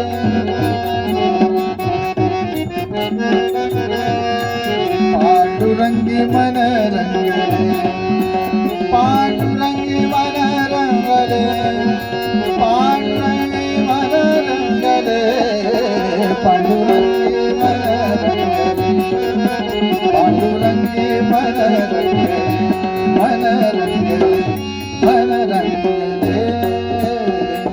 माझी जीवाची आवड, पण काय करू देवा, नाही येवत. नमस्कार झाला. आणि पंत त्या रात्री म्हणजे दशमीच्या रात्री पहुडले. आणि तोच विचार डोक्यात अखंड नाम चालू असल्यामुळे स्वप्नात भगवंत आले. दिवसभर चिंतन ते होतं, म्हणून स्वप्नात भगवंत आला. आपल्या मनात चिंतन दिवसभर सैतानाचंच असतं, त्यामुळे स्वप्नातही तोच येतो. पण चिंतनच इतकं गोड चाललेलं होतं, अखंड नाम असल्यामुळे भगवंत स्वप्नात आले आणि दृष्टांत दिला. अरे बाबा झोपतोस काय, उठ, मी तुझ्या मळ्यामध्ये आहे, मला वर काढ. स्वप्न दृष्टांत झाला हो आणि खडबडून जागे झाले. काय म्हणताय पांडुरंगा, तुम्ही आणि इथे? अरे म्हणाले, तुला येणं शक्य नाही ना, म्हणून आता मी आलोय. जागा सांगितली, दृष्टांत संपला आणि आपल्या पत्नीला बोलवलं आणि म्हणाले, अगं असा असा दृष्टांत झाला. तिला आनंद झाला. काय माझा पती की ज्याच्या स्वप्नात पांडुरंगाला आणि साक्षात भगवंत आता आपल्या मळ्यात आलाय. म्हणून गावातल्या सगळ्या लोकांना एकत्र केलं आणि सांगितलं, चला पांडुरंगाला आपल्याला त्या मळ्यात आणायला जायचे. जागा सांगितली, सगळ्या वस्तू बरोबर घेतल्या.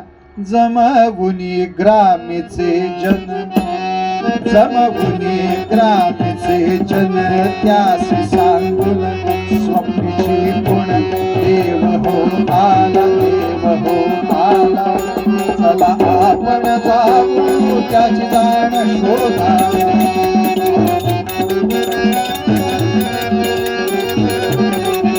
चला आपण जाऊ त्याची जाण शोधा. जन म्हणत कसे हे शक्य. आत्ताच माणसं शंका घेणारी असं आहेत असं नाही, तेव्हाही होते. असं कसं शक्य आहे? स्वप्नात दृष्टांत देव आलाय, शक्य आहे का? जन म्हणती कसे हे सत्य, देव हा शक्य. पुराणे वदती शास्त्र ही परिभक्तीची ऐका जाण आगळी. परिभक्तीची ऐका जाण आगळी. जमवुनी ग्रामेचे जन, त्यासी सांगून स्वप्नीची गुण. देव हो आला, चला आपण जाऊ त्याची जाण शोधाला. चला आपण जाऊ त्याची जाण शोधाला. आणि सगळे भजन करत निघाले त्या मळ्यापाशी आले आणि जी जागा सांगितलेली होती तिथे खणायला सुरुवात झाली. पंत म्हणतात, सावकाश बरं, भगवंत आतमध्ये, त्याला कुठे इजा व्हायला नको. आणि असं करता करता 4-5 हात खोल गेलं असेल आणि तेवढ्यात खंडिशी आवाज झाला. पंतांनी उडी मारली खड्ड्यात आणि माती बाजूला केली तर काय दिसलं हो? महायोग पीठे तडे भीमरथ्या, वरे पुंडरीकाय दातुं मुनींद्रैर, समागत्य तिष्ठन्तमानन्दकन्दं, परब्रह्मलिंगं भजे पांडुरंगं. पंढरीनाथ भगवान. पांडुरंगाची गोड साजिरी गोजिरी रुक्मिणीसह वर्धमान मूर्ती दिसली हो. पंतांनी माती पूर्ण बाजूला केली, घट्ट हृदयाशी धरलं भगवंताला. मूर्ती हातात दिली. स्नान मूर्तीना घातलेलं, प्रत्येकाला मूर्ती हातात देतात. पंत घ्या, पांडुरंग सगळ्यांचा आहे. आणि भजन करत घरी आलं. 7 दिवस पंतांनी स्थापनेचा विषय केला. पांडुरंगाची स्थापना झाली. आता रोज काय हो, तिकडे जायला नको ना आता पंढरपुराला, म्हणून घराचंच पंढरपूर केलं. म्हणून जे वारकरी मंडळी निघायची पंढरपूरला दर्शनाला जायची, आता ती पंतांच्या आधी पांडुरंगाचं दर्शन घ्यायचे. का? यांना स्वप्न दृष्टांत देऊन ती मूर्ती मिळाली. त्या अजून मूर्ती आहेत गोंदवल्यात. काय साजिर गोजिर रूप आहे होते. दिसाला लहान आहेत, मूर्ती लहान पण अशी अवस्था आहे त्यांची. काय गोड रूप आहे. मूर्ती स्थापन झाली आणि कुलकर्णी पद होतच. ते आता रावजी पंत हळूहळू मोठे होत आहेत. पण त्यांचं काय त्या प्रपंचात लक्ष लागे ना. कुलकर्णी पद, इनामदार, ते आपलं कायम अखंड नामस्मरण. नदीवर जावं, कुठेतरी बसून राहावं, फक्त नाम गात राहावं बस.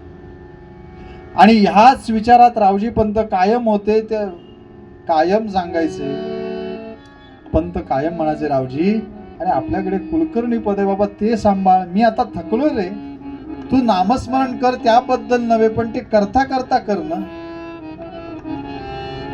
फरक काही पडे ना. म्हणून सकल जगाला माहिती असलेला उपाय, त्याचं लग्न करून देऊया, म्हणजे हा लक्ष देईल. आणि रावजी पंतांसाठी आता मुलगी शोधायची. मुलगा तर चांगला आहे, पण हा कायम नामस्मरणात असतो हे कबूल करणारी मुलगी हवी. तो काम करणारे नक्की रक्कम कमवेल, सगळं करेल, पण तो नाम घेतोय, ते नाम जर कोणी थांबवलं तर त्याला ते सहन नाही होणार. मुलगी तशीच बघायला हवी. म्हणून मुलगी बघितली कुठली, कले ढोण नामे असे ग्राम जाणा, वधू पाहिली नामे गीता सुजाणा, विवाहा प्रती थाट तो मांडियेला, आणि आशीर्वाद देती बहुलोक त्याला. गोंदवल्यापासून जवळ असणारं कलेढोण नावाचं गाव, तिथली गीता नावाची मुलगी पसंत केली. माहेरचं नाव इतिहासाला माहिती नाही, त्यामुळे गीता हेच नाव माहिती. गीता नावाची मुलगी. आता विवाह ठरला, तारीख ठरली, विवाहा प्रति थाट तो मांडियेला. किती लोक आलेली हो. एक कवी होता, तो म्हणाला, वऱ्हाड नो हे वर हाड आले. इतकी लोक लग्नाला. ते कंटाळले हो खोटा हसून. तेव्हा फोटोची सोय नव्हती, कंटाळा आले. किती लोक येत आहेत, पण दर्शन काय करतायत, आशीर्वाद देत आहेत. आणि विवाह पार पडला, प्रपंच सुरू झाला. पण हे सारखं पुटपुटत असायचे ना काही ना काहीतरी. ती गीताबाई म्हणायच्या, त्यांच्याही घरात पूर्वांपार, बाबा सांगतात चरित्रात, त्यांच्याही घरात राम उपासना होती. दासबोध रोज वाचला जायचा, रोज. त्यामुळे ते संस्कार घेऊनच ती मुलगी आलेली होती. त्यामुळे तिला वेगळं शिकवावं लागलं नाही. पण त्यातून ती पटकन विचारलं, अहो तुम्ही काय म्हणत असता हे सारखं, तोंड हलतंय तुमचं, काय म्हणत काय असता. ते म्हणाले, एकच म्हणत असतो, श्रीराम जय राम. भगवंताचं नाम गात असतो. मी घेऊ म्हणाले, घे.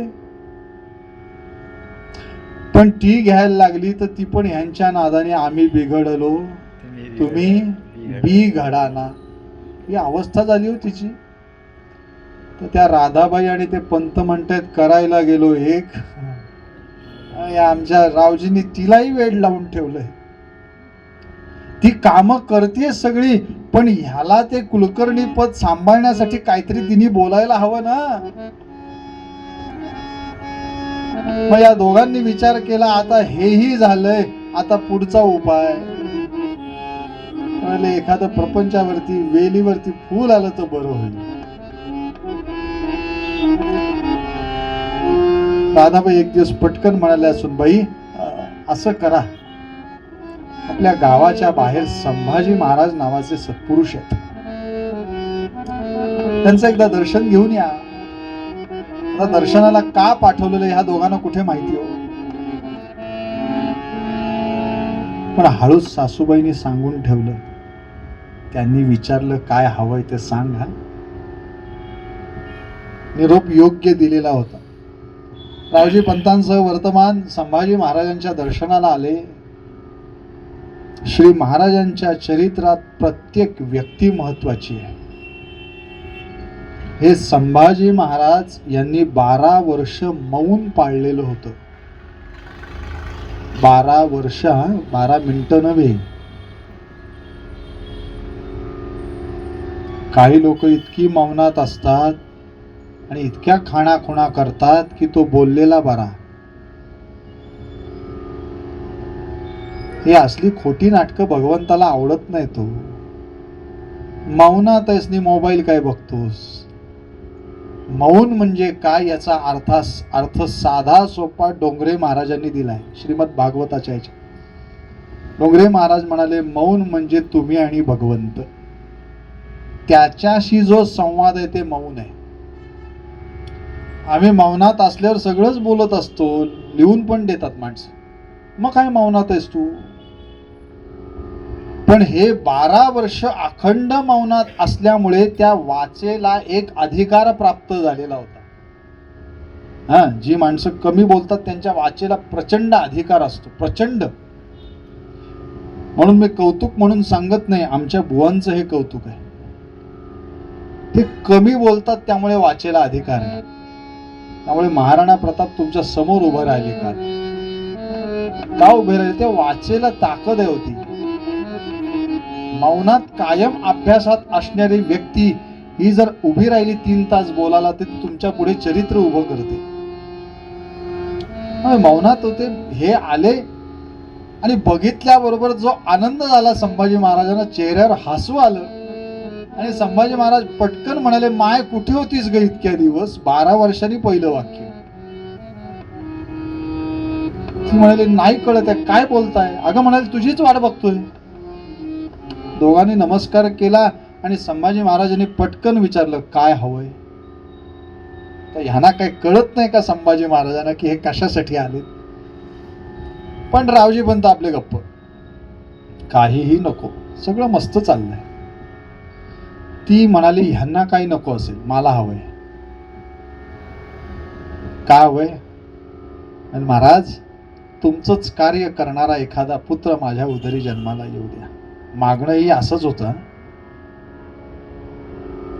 तुमच्यासारखंच कार्य करणारा एक पुत्र उदरी आला तर बस. म्हणून त्या सत्पुरुषांनी आपल्या इतक्या वर्षांची साठलेली सगळी उपासनेची ताकद एका फळावर अभिमंत्रित केली आणि ते फळ ओटीपदरात दिलं. जा म्हणाले, खा, तुमचं काम होईल. हा आशीर्वाद मिळाला. घरी आले आणि सासूबाई तर तयारच होत्या दारात. काय म्हणालेत? अरे सासूबाई, फळ दिलंय प्रसादाचा आशीर्वाद म्हणून. वा वा वा, चांगली गोष्ट आहे. दोघांनी त्याचं सेवन करा बरं. प्रसाद खाल्ला मात्र त्याचा परिणाम दिसायला लागला. लक्षात घ्या, संभाजी महाराजांनी ते फळ देण्याआधी ते फळच होतं ना, पण संतांचा स्पर्श झाला तसा ते प्रसाद झाला है ना. तुम्ही फळवाल्याकडनं फळ विकत घेता तेव्हा त्याला नमस्कार करता का? हा फळ दिलं सो बरं वाटलं. पण तेच फळ एखाद्या सत्पुरुषांनी दिलं, ब्राह्मणाने प्रसाद म्हणून दिलं तर काय करता? पदार्थ तोच आहे ना, पण देण्यामागची भावना बदलली. तसं ते फळ दिलंय कोणी म्हणून तो प्रसाद ग्रहण केला आणि प्रसाद ग्रहण केल्याबरोबर थोड्या दिवसांनी योग्य ती सुचिन्ह दिसायला लागली शरीरावर. राधाबाईंना कळलं, वा वा वा वा, सुनबाई गर्भवती आहेत. त्यामुळे आनंदी आनंद गोंदवल्यात वार्ता पसरली हो. आधी पुढच्या गोंदवल्यात राहायचे, हा, तिथून मग इथल्या गोंदवल्यात आलेत. अरे वार्ता पसरायला काय वेळ लागतोय? फार गरज नव्हतीच हो, पण पंतांना आता नातू होणार, काय जे होईल ते. पण तो आनंद गगनात मावेना, सगळीकडे गावात वार्ता पसरली आणि गीताबाईंचा आनंद हा लोकांना दाखवण्यासाठी नव्हता. दशमी, एकादशी, द्वादशी 3 दिवस भजनाला उभ्या राहायच्या. दशमीला संध्याकाळी जे भजन सुरू व्हायचं ते रात्री भोजनाच्या आधी थांबायचं. एकादशीला सकाळी काकडा झाला की काकड्यानंतर परत भजन, परत मध्ये भोजनाची सुट्टी, परत संध्याकाळी हरिपाठ, दासबोध, वाचन, परत भजन. हे 3 दिवस चालायचं. त्यामुळे ती एक ताकद प्राप्त झालेली होती हे अवतार कार्य करायला. कारण ते शोधत असतात ना घरं, किंवा कुठे अवतार घेऊ. पण आम्ही एकच उत्तर देतो, शिवाजी जन्माला यावा, आमच्याकडे काही नको. पण ते अवतार होण्यासाठी हे खरंच जागा शोधत असतात आणि दिवस हळूहळू पुढे जात आहेत.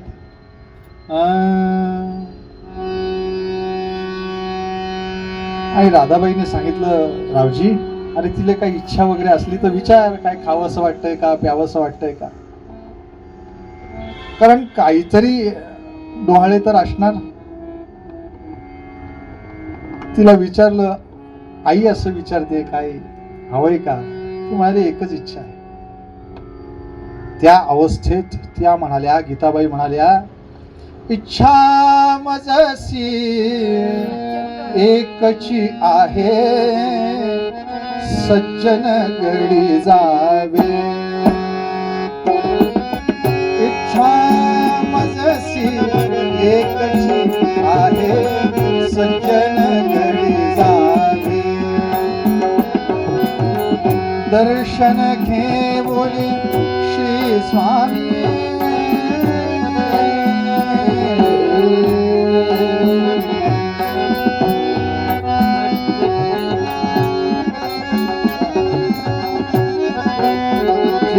निघत नाही ते इथे ऐका, आमच्याकडनं ते निघणं शक्य नाही. दर्शन घेऊन श्री स्वामी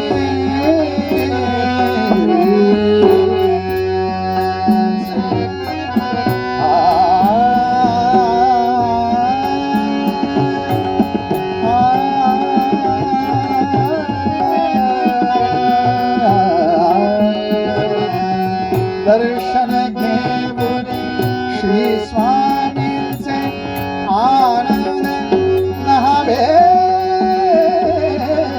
इच्छा मजसी एकची आहे सज्जन जावे. एकच इच्छा आहे, सज्जनगडावरती जावेल. ह्या अवस्थेत हो जावेल. दर मजल करत निघाले, सज्जनगडापाशी येऊन पोचले सुद्धा. 65 आणि 15 80 किलोमीटर अंतर चालत जायचं, चालत यायचं. बैलगाडीचा आश्रय मिळाला तर घ्यायचा आहे, पण इतकं सगळं ह्या अवस्थेत निघाले पोचले, गडाच्या पायथ्याशी आले. बघतायत रावजी पंत विचारतायत, गीता इथपर्यंत सगळं ठीक होतं, हे अंतर? गीताबाई म्हणाल्या, काय चरित्रकार सुंदर वर्णन करतात हो. बाबा सांगतात, गीताबाई पटकन म्हणाल्या, इथपर्यंत जर समर्थांनी आणलंय तर आता ते मला हात देत आहेत, तर मला आता जायची जबाबदारी. मी बघीन, कर्तव्य आहे माझं. इथपर्यंत त्यांनी आणलंय, ते जात, आता तेच आणतील वरती मला. म्हणून हळूहळू का होईना गड चढत वरती पोचले. समर्थाने ज्या अंध कारागिराकडून मूर्ती तयार करून घेतल्या रामांचा, त्यांचं दर्शन घेतलं. दर्शन घेऊन खाली आले. समर्थांपुढे गीताबाई उभे आहेत, रावजी पंत उभे आहेत.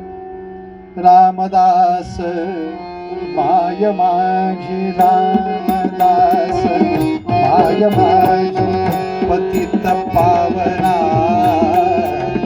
सज्जन गडी वस्ती तुझी, सज्जन गडी वस्ती तुझी, सज्जन गडी सज्जन गडी वस्ती तुझी. लाज राख येऊन मान, लाज राख येऊन मान, हे दया घना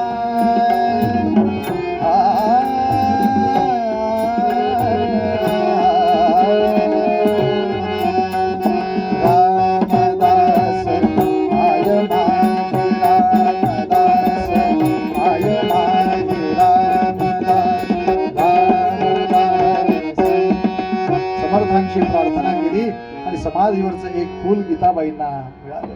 आनंद वाटला आणि समर्थांना प्रार्थना केली, महाराज आपण खूप कार्य करून ठेवलेलं आहे, उदंड भक्त तुम्हाला महाराज, पण आम्हाला कोण पुसते. विविध हे राखता येना बुद्धी दे रघुनायका. महाराज आपण खूप कार्य केलंय, आपलंच कार्य करणारा हा जो उदरात वाढतोय तो तोच असू द्या, एवढी इच्छा. समर्थांची प्रार्थना झाली, गड उतार झाला, गोंदवल्यात आले. आणि असे दिवस पुढे जात असताना आता प्रसूतीची वेळ जवळ येते. तोच एक 10 दिवसापूर्वी एक रामदासी आला. ओम भवती भिक्षांदेही रघुवीर समर्थ म्हणून पुकारा केला. गीताबाई तयारच होत्या, पण राधाबाई म्हणाल्या, गीते भिक्षा तू घाल, आज मी नाही जात. गीताबाईंनी सुपामध्ये भिक्षा घेतली, आले आणि ते रामदासी पटकन म्हणाले, अरे मेरे लल्ला, आखिर तू यहाँ पड़ा है, मैंने तुझको कितना ढूंढा. तू म्हणते, अहो काय बोलताय, काय कळत नाही. अगं म्हणाले, माय हे शब्द तुझ्यासाठी नाही, जो उदरात वाढतोय ना त्याच्यासाठी बोलतोय. अगं हे सामान्य नाहीये, उदरात वाढतोय तो हुंकार तुला देत असेल ना आतून, तो सुद्धा सामान्य नसणार ग. अगं याला शोधण्यासाठी अख्खं भारत भ्रमण करतोय, तो इथे सापडला. तो सामान्य नव्हे, तो कोण आहे? होईल पुत्र तुझ जाण ठेवी मनी भान. होईल पुत्र तुझ जाण ठेवी मनी भाव. तो अंशची हनुमंताचा, तो भक्तची श्रीरामाचा, हे वचन अंतरी जाण ठेवी मनी भाव. होईल पुत्र तुझ जाण ठेवी मनी भाव. होईल पुत्र तुझ जाण ठेवी मनी भाव. हे फळची राम नामाचे, हे फळची राम भक्तीचे, तो गाईल प्रभू गुणगान ठेवी मनी भाव. होईल पुत्र तुझ जाण ठेवी मनी भाव. होईल पुत्र तुझ जाण ठेवी मनी भाव. आता हा सामान्य नव्हे, होईल पुत्र तुझ जाण ठेवी मनी भाव. हा अंशची हनुमंताचा, हा भक्तची श्रीरामाचा, हे वचने अंतरी जाण. हे सामान्य नव्हे. त्यांनी भिक्षा तर घेतलीच, पण त्यांच्या पद्धतीने त्यांनी साष्टांग दंडवत घातलं. दंड ओवाळला गीतामाईंवरून आणि साष्टांग दंडवत घातलं. गीताबाई म्हणतात, अहो मला का नमस्कार करताय? माय तुला नाही ग, तो गर्भात वाढतोय ना त्याला नमस्कार आहे. ते संन्याशी निघून गेले आणि माघ महिना सुरू झाला. आणि जसे दिवस जवळ येत गेले तसं त्यांच्या मुखातलं नाम जास्तीच बाहेर पडायला. आज भीष्माष्टमी आहे, म्हणजे भीष्म द्वादशी. भीष्माष्टमी होऊन गेली. यात महाराजांनी सुद्धा अवतार कार्य केलंय ना. काय तिथी निवडली हो?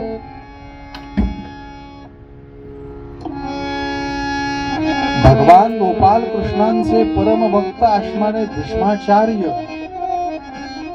यांचं या मागच्या अष्टमीला देहावसन झालं. प्राण निघून गेले अष्टमीला, पण आजच्या ह्या द्वादशीला त्यांच्यावरती संस्कार झाले. भीष्मांचं काय कर्तृत्व असावं की एकाच महिन्यात दोन ठिकाणी नाव आहे, भीष्माष्टमी आणि आजची भीष्म द्वादशी. म्हणून दिवस सुद्धा निवडला तो म्हणजे ज्यांनी अखंड नाम भगवंताचं गायलेलं होतं. अगदी भगवंत पायासमोर जेव्हा ते शरपंजरी असताना समोर आलंय, तेव्हा मुखातनं शब्द बाहेर पडले, विष्णुर विष्णू षट्कारम. विष्णू सहस्रनामाची उत्पत्ती झाली. अरे देवा, काय तुझं वर्णन करू मी?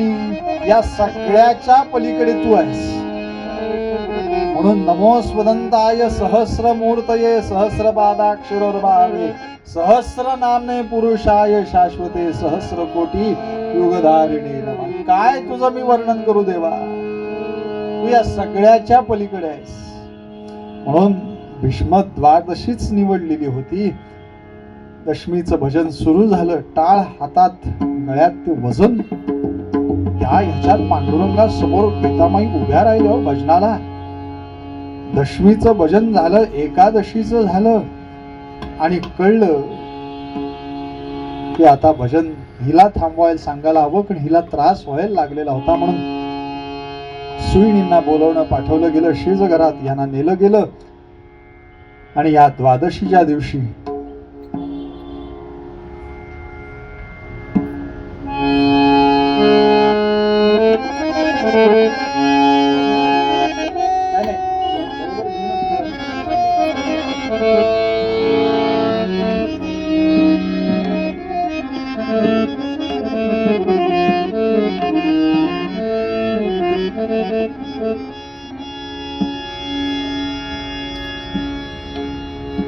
आपल्याला आता महाराजांचा जन्म करायचा आहे.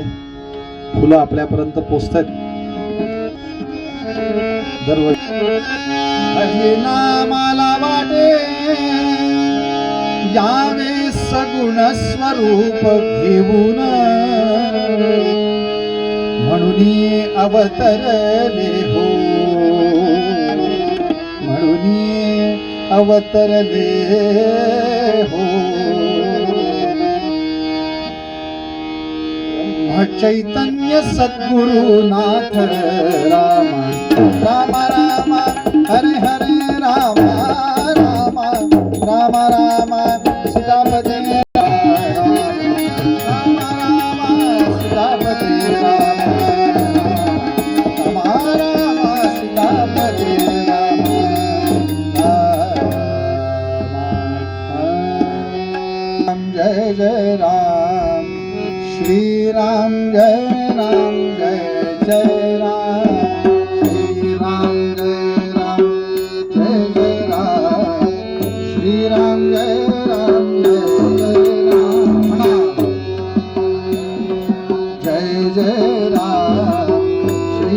जय राम जय जय राम श्री राम जय राम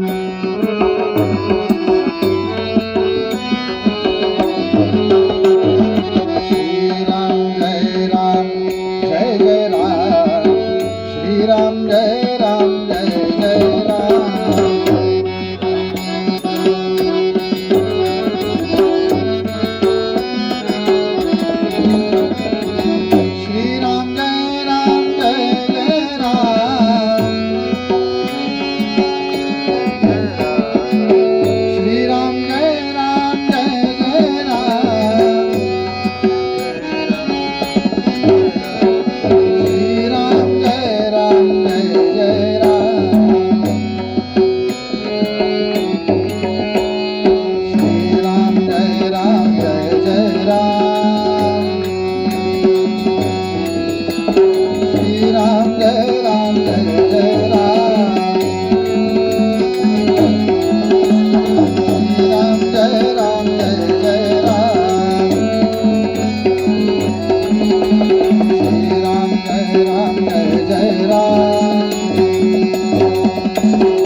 ब्रह्मांड नायक राजाधिराज सच्चिदानंद सद्गुरु श्री ब्रह्मचैतन्य महाराज की जय।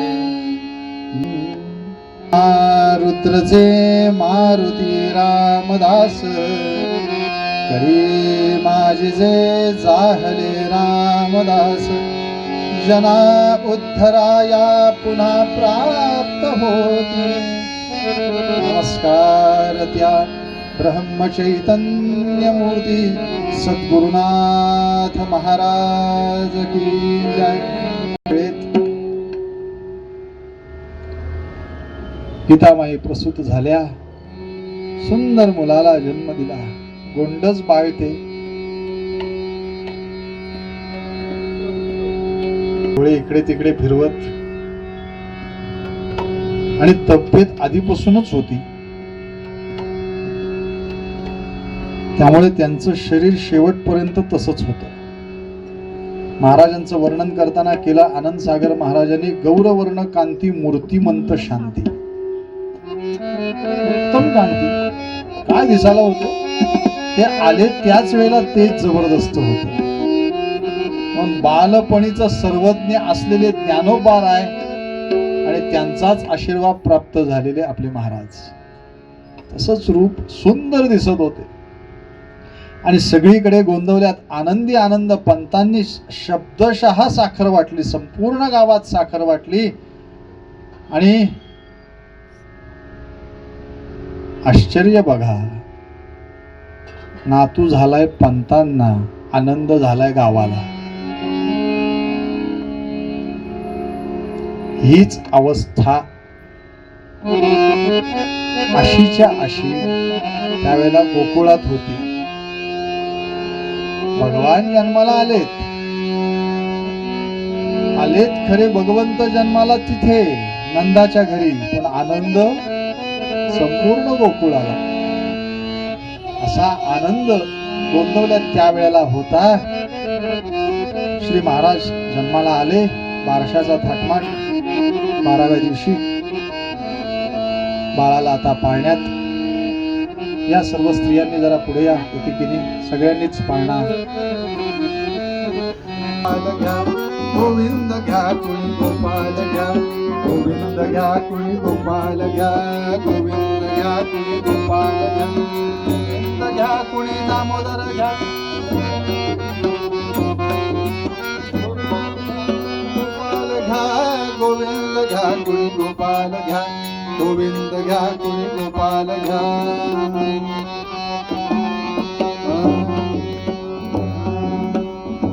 बाळा जो जो रे जो जो, बाळा जो जो रे जो जो,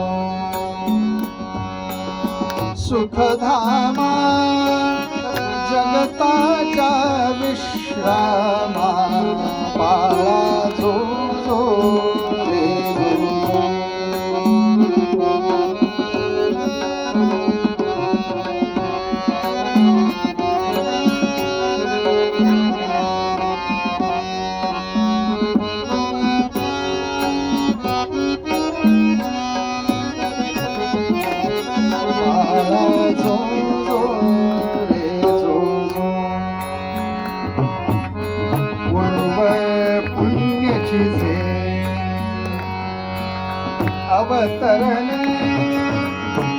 नामे रूपाधरी उद्धारार्थ दिना झालो सगुणाची हो जागा बाळा झो झो रे झो.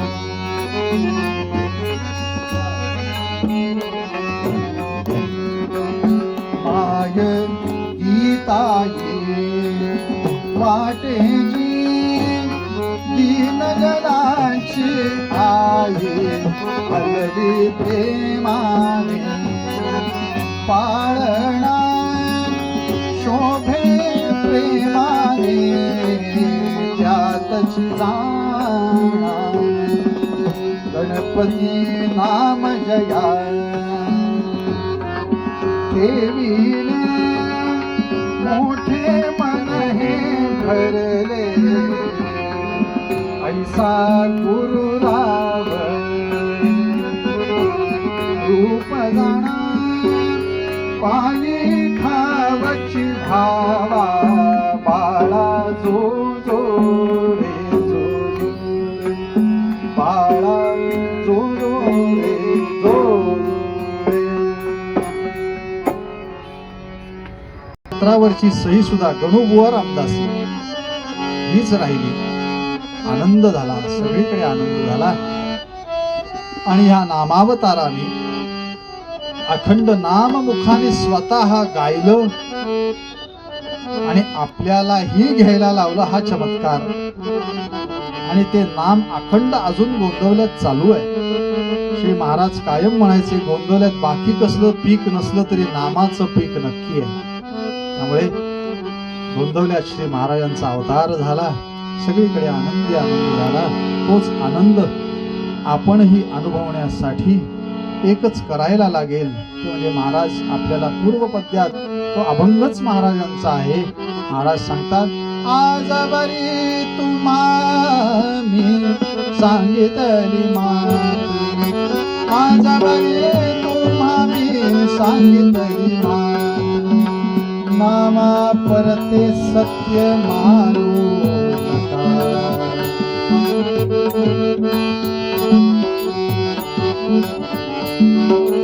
नामा परते सत्य मानू नका. दीनदास म्हणे सांगतो हे तुम्हा, अभ्यास वैखरी सोडू नका.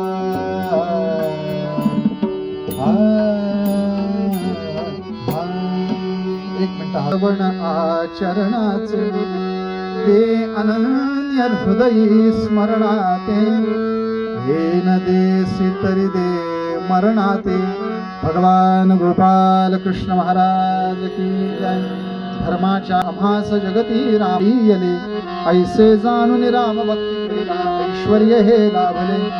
आता धर्म सगळा तुझ्या पुढती हा नम्रत्वतेने असे, इच्छा हो जशी मानसी करीतसे, हा देह तुझा असे. जय जय रघुवीर समर्थ.